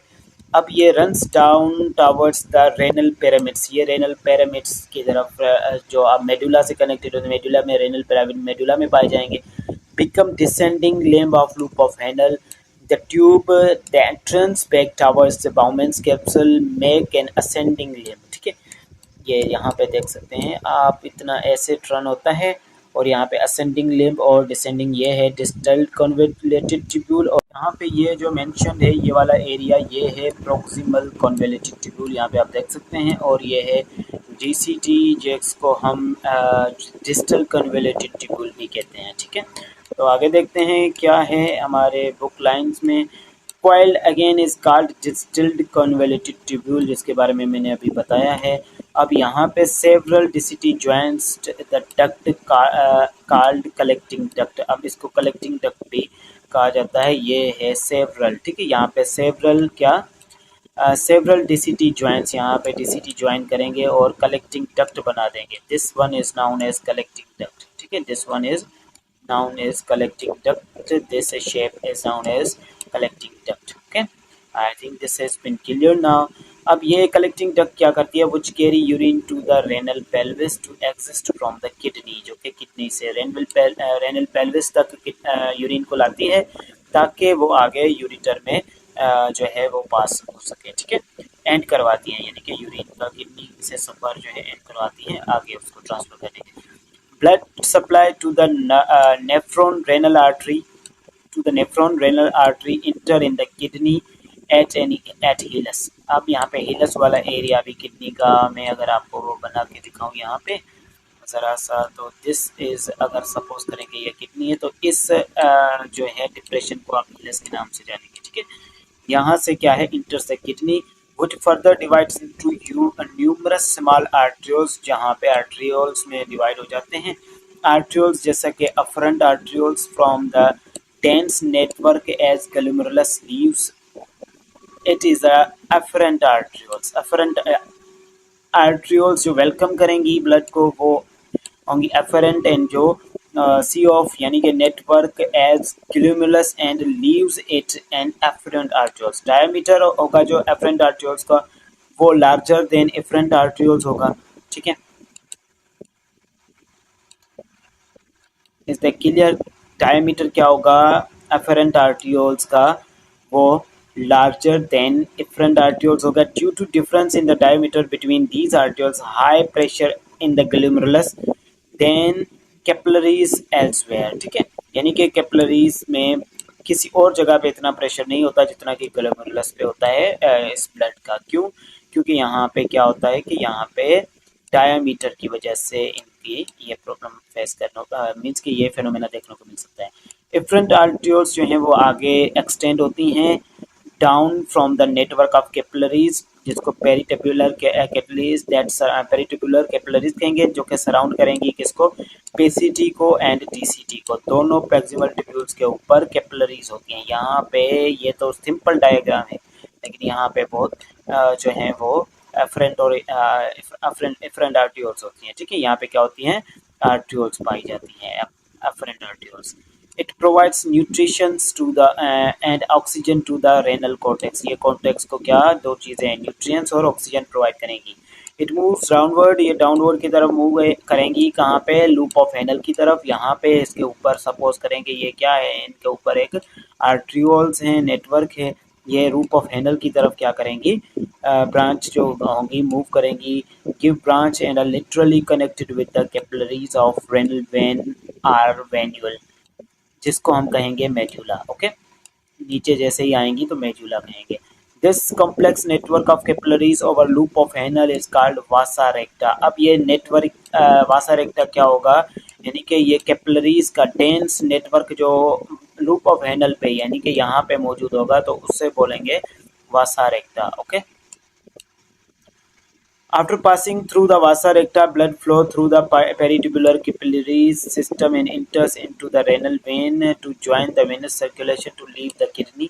ठीक है, यहाँ से अब फंक्शन ऑफ किडनी स्टार्ट हो जाता है। ये था कि कैसे बनता है मीन्स के यूरिन कैसे उसको ब्लड में से प्योरीफाई किया जाता है एंड प्योरीफाई नहीं ब्लड को प्योरीफाई करके उसमें से मटेरियल निकाला जाता है जो यूजलेस होता है नाइट्रोजनस वेस्ट जिसको बोलते हैं। Kidneys are very important homeostatic organs. ये क्या है वेरी इंपॉर्टेंट होम्योस्टेटिक ऑर्गन्स हैं और ये फिल्ट्रेट अवर बॉडी। ये क्या करते हैं ये it filter our body and excrete waste and extra fluid from our body by urine. ठीक है, यूरिन के जरिए ये फिर क्या करेंगी ब्लड में से एक्स्ट्रा नाइट्रोजनस वेस्ट और एक्सक्रिएशन वाला जो भी मटेरियल होगा उसे निकाल के किडनीज के थ्रू जो है उससे यूरिन के थ्रू किडनीज की हेल्प से यूरिन के थ्रू निकलवा देंगी। ये वर्क करती हैं एंडोक्राइन ग्लैंड्स का भी। किडनीज जो है एंडोक्राइन ग्लैंड का भी काम करती हैं। किडनी के ऊपर जो है एड्रेनल ग्लैंड भी पाए जाते हैं जो कि सेक्रेट करते हैं रेनिन एंड एरिथ्रोपोइटिन। ये दोनों केमिकल्स हैं जो कि यहाँ पे सीक्रेट किए जाते हैं। एक का नाम है रेनिन और दूसरा एरिथ्रोपोइटिन। अब renin maintains the blood pressure. ये ब्लड प्रेशर को मेंटेन करती है वाइल एरिथ्रोपोइटिन जो है इन्वॉल्व है रेड ब्लड सेल को प्रोडक्शन में यानी कि आरबीसीज को बनाने में। ठीक है, एरिथ्रोपोइटिन आरबीसीज को बनाने में हेल्पफुल है एंड ये रेनिन ब्लड प्रेशर को मेंटेन रखते हैं। किडनी क्या करती है produce an action from form of vitamin D which helps absorb calcium and phosphorus in our bones। ठीक है, ये प्रोड्यूस करती है कि एक्टिव ऑफ यानी कि एक ऐसा प्रोडक्शन करवाती है जिससे हमारी बॉडी में क्या होता है विटामिन डी और कैल्शियम फास्फोरस भी हमारे बोन्स में एब्जॉर्ब होता है। किडनी बैलेंस पीएच ये पीएच को भी मेंटेन करती हैं by changing and adjusting amount of bicarbonates की अमाउंट को चेंज करके और उनको बना के। ठीक है, जैसे कि यहाँ पे HCO3 from urine back to the blood and secretion of H2 into the urine. Okay, kidney regulate करती हैं वाटर बैलेंस जो कि प्रोवाइड करती हैं कि बाय प्रोड्यूसिंग डाइल्यूट यूरिन या फिर concentrated urine according to external environment जैसी नीड होगी। जैसे कि हम डाइल्यूट यूरिन जो है पास आउट करते हैं हम humans dilute urine pass out करते हैं तो जहाँ पे कॉन्सनट्रेटेड यूरिन प्रोड्यूस करना होगा एनवायरनमेंट के हिसाब से जैसे कि बर्ड्स में। ठीक है, तो उनका नाइट्रोजनस वेस्ट अलग होता है तो जहाँ पे जैसी ज़रूरत होगी उस हिसाब से जो है किडनीज का फंक्शन होगा। process of producing urine occur in the three stages: glomerulus, selective and means के selective reabsorption and tubular secretion. उसके बाद है डिसऑर्डर्स ऑफ यूरिनरी ट्रैक को हम देखें तो यूरिनरी ट्रैक के कुछ डिसऑर्डर्स हैं। डिसऑर्डर्स यानी कि कमी पेशी कहीं पे आ जाना या बीमारी भी हम इसे कह सकते हैं। यूरिनरी ट्रैक हमारे पास infection organ associated with the urinary tract. These infections are usually caused by bacteria. ये आम तौर पे बैक्टीरिया काज करता है, वायरस काज करता है, जो कि जाके इन्वेड करते हैं या इंटर करते हैं थ्रू द एनस। या तो ये इन्वेड करते हैं या तो एनस से और उसी के साथ साथ यूरिथ्रल ओपनिंग से जो है वो इंटर करते हैं। अब जो है साइट ऑफ इन्फेक्शन कोई भी हो सकता है यूरिनरी सिस्टम में, जैसे कि किडनी या ब्लैडर या यूरिटर या फिर यूरिथ्रा, कोई भी साइट ऑफ जो है हमारे पास हो सकता है infection. Most common urinary tract infection among others are polynephritis and cystitis। ठीक है, मुझे यहाँ पे ज़रा सा आई थिंक चश्मे की ज़रूरत पड़ेगी क्योंकि यहाँ तो जूम आउट कर लेते हैं because my I site is week, so that's Y. ये है पोलीनेफ्राइटिस, ठीक है, और ये है सिस्टाइटिस, ठीक है बेटा, एंड यूरिथ्राइटिस। और क्योंकि ज़्यादा टाइम जो है स्क्रीन को देखने से ज़रा सा आपको क्या होता है, लेंसेज पहले से लगी हुई है। ओके, पोलीनेफ्राइटिस को देखेंगे तो काज्ड बाय इकोलाई। ये इकोलाई वायरस बैक्टीरिया है, सॉरी, इकोलाई क्या है, एक बैक्टीरियम है। बैक्टीरियम यानी कि एक बैक्टीरिया। ओके, इकोलाई क्या है, बैक्टीरियम है। इसका नाम जो होगा पूरा इस्चरचो कोलाई बैक्टीरिया, इस्चरचो कोलाई बैक्टीरिया, ठीक है। ये क्या है, इस्चरचो कोलाई बैक्टीरिया। बैक्टीरियम जैसे ही रीच करेगा किडनी तक, ये नाउजिया, वोमिटिंग, बैक पेन और हायर फीवर कोल्ड के साथ जो है जनरेट करेगा, जिसको हम बोलेंगे नेफ्राइटिस। यूरिथ्राइटिस क्या है, ये भी इकोलाई और क्लैमिडिया, ठीक है, और उसके साथ साथ नेसीरिया गोनेरिया से होता है, ठीक है। ये नाम इनके ज़रा सा बैक्टीरिया के मुश्किल हैं, ठीक है। और फीलिंग इनमें क्या होती है, अर्जेंट, यानी इनके यूरिनेशन हमें बहुत ज़्यादा आती है, अर्जेंट और फ्रीक्वेंट फीलिंग, ये यूरिथ्राइटिस के सिंपल्स हैं। उसके बाद स्टार्टिंग यूरिनेशन, पेन। अब पेन ड्यूरिंग सेक्स, डिस्चार्ज, ठीक है, discharge from the urethral opening या फिर वजाइना से डिस्चार्ज के टाइम पे भी क्या होगा, पेन होगा। ड्यूरिंग द सेक्स भी पेन होगा। And difficulty in starting urination, तो ये यूरिथ्राइटिस के जो है वो सैंपल्स होते हैं। सिस्टाइटिस, ठीक है, सिस्टाइटिस क्या होता है, ये भी इकोलाई बैक्टीरिया काज करता है। ये strong urge to urinate, pen भी होता है, बर्निंग फीलिंग व्हेन यूरिनाइटिंग, ठीक है, जब बर्निंग फीलिंग होती है जब हम यूरिनेट करने के लिए बैठते हैं तो। ओके, एंड द स्ट्रॉन्ग अर्ज, यानी कि बहुत ज़्यादा मैंने अर्ज लगी हुई होगी, मीन्स कि हमें होगा कि हमने यूरिनेट करना है, लेकिन जब यूरिनेट करते हैं तो बर्निंग सेंसेशन फील करते हैं हम। Passing frequent small amount of urine, कुछ जो है यूरिन आएगा, उसके साथ ब्लड भी आएगा। पासिंग क्लाउडी और स्ट्रॉन्ग स्मेलिंग फ्रीक्वेंट यूनिट, और इसमें जो होगा pelvic discomfort, feeling of pressure below your belly आप महसूस करेंगे। लो ग्रेड फीवर भी हो सकता है इसमें। ये सिस्टाइटिस के सिंपल्स हैं। किडनी स्टोन्स की अगर हम बात करें तो किडनी स्टोन्स को हम जो है urine contain dissolved minerals, dissolved यानी कि डिजोल्व्ड मिनरल्स, हलशुदा minerals, and salts that form different compounds. Components of these compounds include, जिसमें कैल्शियम कंपोनेंट्स क्या, उनके कंपोनेंट्स क्या होंगे इन कंपाउंड्स के, कैल्शियम आ जाएगा, sodium, potassium, oxalates and uric acid and phosphate आ जाएगा। तो जब ये कंपोनेंट्स क्या होते हैं कि व्हेन दीज कंपोनेंट्स यूरिन में हाई हो जाते हैं तो ये बहुत ही एसिडिक और बेस बन जाते हैं और क्या कर देते हैं, कंबाइन होके क्रिस्टल बना देते हैं, ठीक है, क्रिस्टल्स बना देते हैं, जो कि क्रिस्टल्स बढ़ते बढ़ते क्या करते हैं, डिटेक्टेबल स्टूल में चेंज हो जाते हैं और दिनों में, महीनों में, ईयर्स में या सालों में क्या होते हैं, चेंज हो जाते हैं। और प्रेजेंस ऑफ स्टोन्स जो है किडनी में हम क्या बोलेंगे, नेफ्रोलिथियासिस और यूरोलिथियासिस। ओके, एंड इसके साथ साथ इन्फ्लेमेशन अगर किडनीज की होगी तो इरिटेशन होगी, ठीक है, due to kidneys due to irritation of kidney stone is called. अगर यहाँ पे इन्फ्लेमेशन होगी है तो लिथोनेफ्राइटिस, ठीक है, ये इसको कहा जाएगा अगर इन्फ्लेमेशन हो जाए तो। Kidney stones hinter the flow of urine, ये क्या करते हैं, यूरिन का फ्लो रोक देते हैं। काज सिवियर पेन, ज़्यादा पेन जो है प्रोड्यूस करेंगे। Calcium oxalate is the most common type of crystal, ये क्या होता है, मोस्ट कैल्शियम ऑक्सलेट जो है most common type of crystal है to form 80% of kidney stones, क्या है 80% ऑफ किडनी स्टोन्स बनाने के लिए। Other 5 to 10% of less common type of kidney formed by calcium phosphate or uric acid, ठीक है। बाकी 5 से 10% of common type of kidney जो होते हैं, यानी कि 80% चांसेस हैं कि कैल्शियम ऑक्सलेट, बाकी 5 से 10 जो है लेस देन, इनसे भी लेस देन चांसेस होते हैं कि कैल्शियम फॉस्फेट और यूरिक एसिड के जो हैं स्टोन्स हों। Some stones are formed magnesium ammonium phosphate, जिनको हम एस्ट्रूवेट भी बोलते हैं, जो कि alkaline urine due to bacterial activity की वजह से होता है, ठीक है। अब these stones are about 10% and called, ये स्टोन्स क्या होते हैं जो कि मैग्नीशियम अमोनियम फॉस्फेट की वजह से होते हैं और जिनको हम एस्ट्रूवाइट बोलते हैं। तो एस्ट्रूवाइट जो है 10% का एस्ट्रूवाइट इन्फेक्टिशियस स्टोन, इनमें से 10% जो होते हैं वो सिर्फ इन्फेक्टिशियस होते हैं। Less than 1% urine stones are formed by amino acid या फिर सिस्टाइन से, less than amino acid cystine, ठीक है। अमाइनो एसिड सिस्टाइन है एक, जिससे 1% से भी ज़्यादा जो है कम क्या होते हैं स्टोन्स, किडनी स्टोन्स देखने को मिलते हैं। किडनी स्टोन्स को ट्रीट किया जा सकता है outside the body shock waves के ज़रिए, ठीक है, इनको शॉक वेव्स के ज़रिए ट्रीट किया जा सकता है। और ट्रीटमेंट को this treatment is called extracorporeal outside, means कि आउटसाइड द बॉडी, ओके।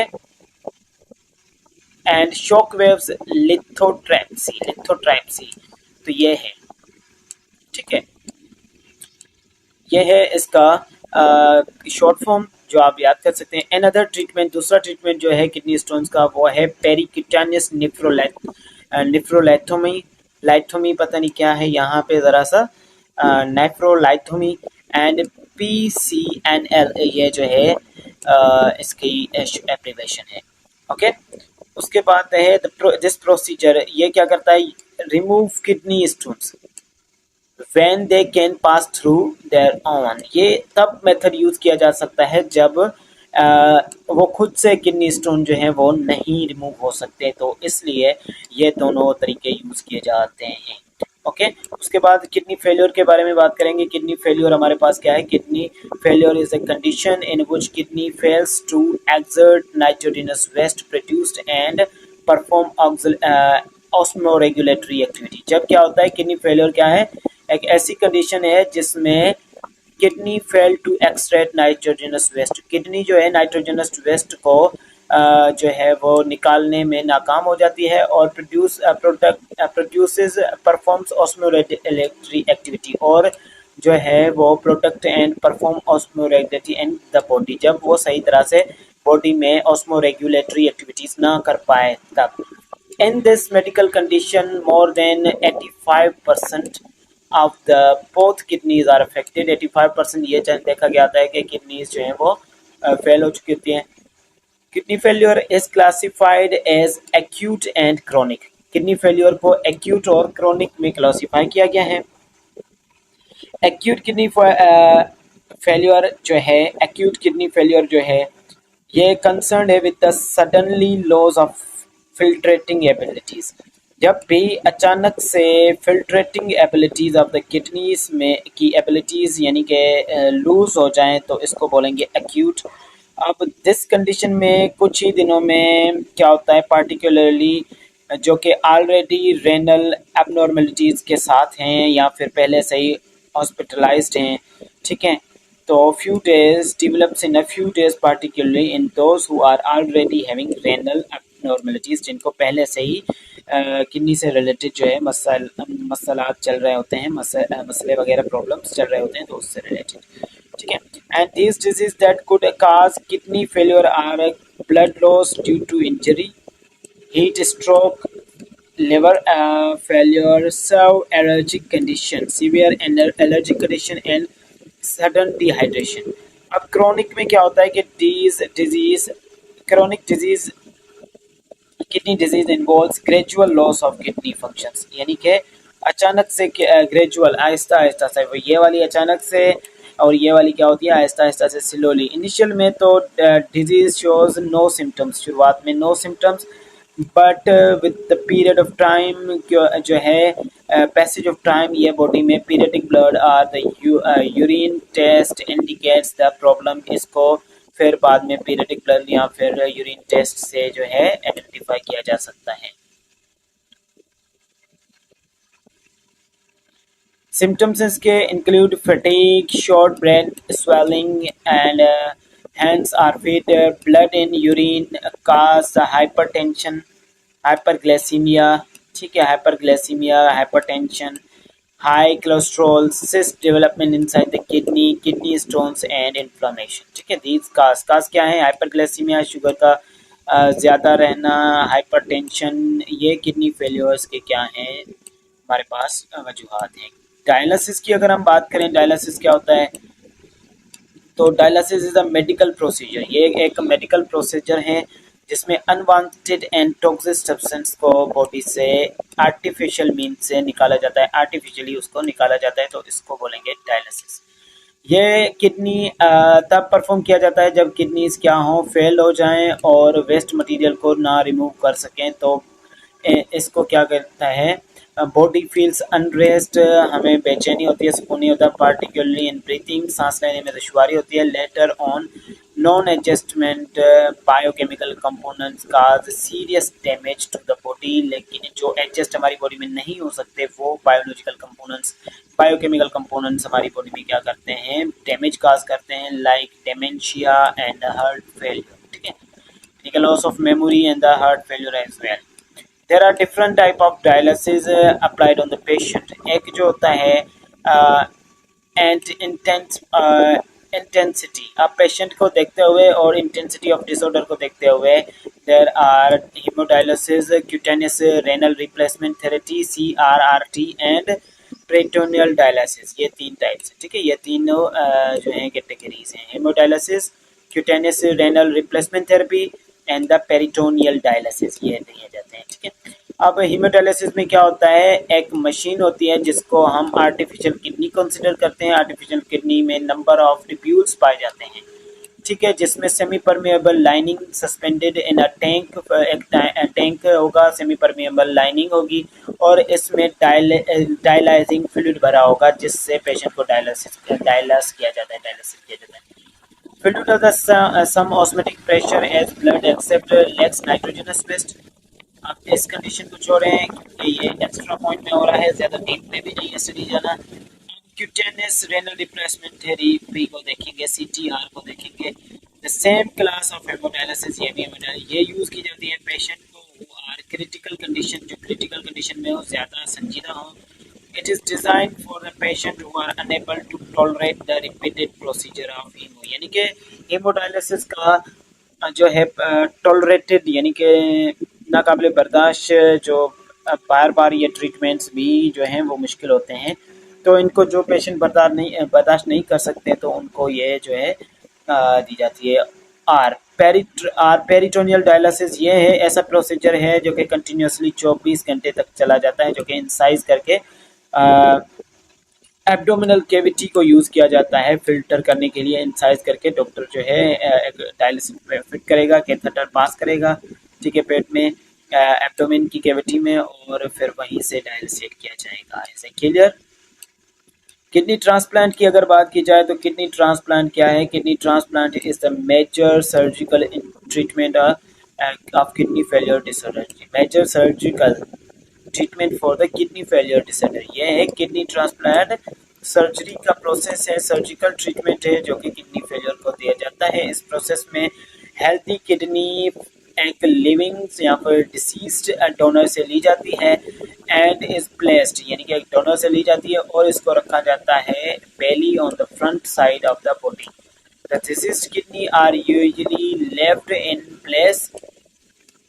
अब यहाँ पे disease kidney are usually left in place, kidney transplant is done when the kidneys have lost 90% of their ability।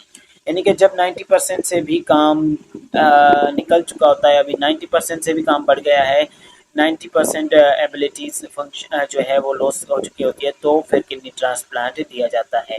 Normally due to some serious disorders like high blood sugar level and uncontrolled high blood pressure की वजह से, kidney stones की वजह से and polycystic kidney की वजह से। Thermoregulation जो कि लास्ट है, ठीक है, पोर्शन होगा आई थिंक। थर्मोरेगुलेशन एक्सक्रिएशन हमने देख ली। अब थर्मोरेगुलेशन में क्या है, ये हेमोस्टेटिक मैकेनिज्म है जिसमें बॉडी को जो है अपने टेम्परेचर को, या लिविंग ऑर्गेनिजम्स अपने टेम्परेचर को एक सुइटेबल लिमिट पे रखते हैं जो कि इंडिपेंडेंट होता है एक्सटर्नल एनवायरमेंटल टेम्परेचर से, ठीक है। अब stability of the temperature is necessary क्योंकि एक पर्सन सफ़र करता है with the loss of body heat, hypothermia is very low external temperature, then this condition में lead to the metabolic activities, cardiac arrest या फिर brain damage and even the death भी हो सकती है। लाइकवाइज टेम्परेचर ज़्यादा होने या गिरने से, ठीक है, तो ये सारी हाइपोथर्मिया एंड हाइपरथर्मिया की वजह से। Likewise if the body temperature rises, अगर हमारी बॉडी का टेम्परेचर ये है, इससे अगर बढ़ जाता है, अब मीन्स के हाइपरथर्मिया जो कि ऊपर मैंने बताया ये हो जाती है, तो a person suffers from complications, fever, osmoregulatory imbalance, stroke या फिर डेथ तक भी आ सकता है अगर टेम्परेचर बढ़े तो। Temperature is limiting factor for enzyme activity, यह लिमिटिंग फैक्टर है एंजाइम की एक्टिविटी को रोकने के लिए भी। या अगर टेम्परेचर ज़्यादा बढ़ जाता है या फिर कम हो जाता है तो एंजाइमेटिक एक्टिविटीज़ भी इफेक्ट हो सकती है। Body metabolism depends upon the enzyme and the change in temperature, body की मैकेनिज्म भी एंजाइम्स के ऊपर और चेंज इन टेम्परेचर के ऊपर डिफेक्ट करती है, affecting working of enzyme which disturbs the working, which disturbs metabolic activities, जो कि फाइनली अल्टीमेटली कहाँ पे जाके मेटाबॉलिक एक्टिविटीज़ को डिस्टर्ब कर देती है। उसके बाद animal classification on the basis of thermoregulation, this is the definition of ectotherms. Ectotherms क्या हैं, वो एनिमल्स जिनको capability to maintain body by utilising different heat sources, ठीक है। यानी कि एक्टोथर्म्स कौन से हैं, एनिमल्स जो कि temperature, animals who drives temperature to warm their bodies from external source, यानी कि एक्सटर्नल सोर्स से वो टेम्परेचर लें और अपनी बॉडी को वार्म करें तो उनको एक्टोथर्म्स या फिर पाइक्रोथर्म्स, ठीक है, पाइक्रोथर्म्स बोला जाता है, ठीक है। ये क्वेश्चन भी पास पेपर्स में से आ चुका है।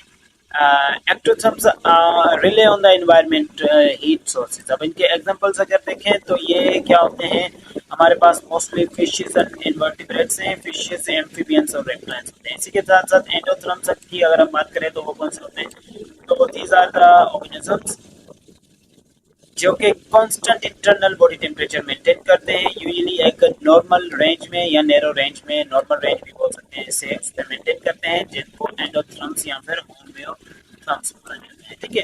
Regulate their own temperature of the body, internal metabolic processes से एक्सटर्नल एनवायरनमेंट बिकम कोल्ड और hot, they automatically monitor changes and maintain their body temperature, ठीक है। अब ये इनमें आ जाते हैं बर्ड्स और मैमल्स आ जाते हैं, ठीक है। इसी तरह से हमारे पास थर्मोरेगुलेशन इन ह्यूमन जो है दिया गया है यहाँ पे, थर्मोरेगुलेशन इन ह्यूमन आप जो है नोट कर लें यहाँ से। थर्मोरेगुलेशन कैसे मेंटेन होती है, थर्मोरेगुलेशन में जो है ह्यूमन मेंटेन करता है टेम्परेचर को, वो टेम्परेचर है हमारे पास 37 डिग्री सेल्सियस, और हम एडॉप्ट करते हैं behaviour as well as physical strategies adjust the thermogenesis in the cold and hot weather. जैसे कि अभी हम क्या करते हैं कि thermoregulation is controlled by the important part of the brain. अब थर्मोरेगुलेशन को हाइपोथैलेमस कंट्रोल करता है, जिसको थर्मोस्टेट या फिर or set point for the temperature भी बोला जाता है, set point for the temperature या फिर थर्मोस्टेट भी बोला जाता है। और हाइपोथैलेमस क्या करता है, जैसे ही डिटेक्ट करता है change in body temperature by receptors located different parts of the body. Receptors हमारे different parts of the body पे मौजूद होते हैं जो कि रिस्पॉन्ड अकॉर्डिंगली उनका काम करके देते हैं। If the surrounding environment becomes hot, अगर आसपास का माहौल जो है वो हॉट हो जाता है तो पर्सन जो है वो फील करेगा फिजिकल एक्टिविटी, ठीक है, यानी कि क्या करेगा, जो स्ट्रेस फिजिकल एक्टिविटी, यानी कि फिजिकल एक्टिविटी को अवॉइड करेंगे। हीट प्रोड्यूस, जैसे ही हम क्या करेंगे, फिजिकल कोई एक्टिविटी करेंगे तो हीट प्रोड्यूस होगी inside the body and rise body temperature above the suitable limit, इसी तरह से हमारी बॉडी का जो है टेम्परेचर बढ़ जाएगा। इस कंडीशन को हम हाइपर थर्मिया बोलते हैं, ठीक है। हाइपरथर्मिया बोलेंगे, जाहिर सी बात है अगर गर्मी के मौसम में हम बाहर निकले तो हमारी बॉडी टेम्परेचर जो है वो बढ़ जाएगा, हम कोई काम करें या बॉडी टेम्परेचर बढ़ जाएगा, तो इसी तरह से इस कंडीशन को hyperthermia. Heat is transfer to the body which carries it to the near to the skin. Heat is transfer to the blood, अभी हीट को ट्रांसफर किया जाता है ब्लड को, which carries it near to the skin. When evaluated body temperature is detected by hypothalamus, और इसी change को फिर हाइपोथैलेमस डिटेक्ट करता है और न्यूरोलॉजिकली स्वीट ग्लैंड्स को स्टार्ट कर देता है ताकि हम पसीना निकले और एवापोरेशन का प्रोसेस हो और जो है बॉडी सिंपली क्या करे, तो बॉडी सिंपली जो है वो क्या करे, अपने आप को कूल डाउन कर सके।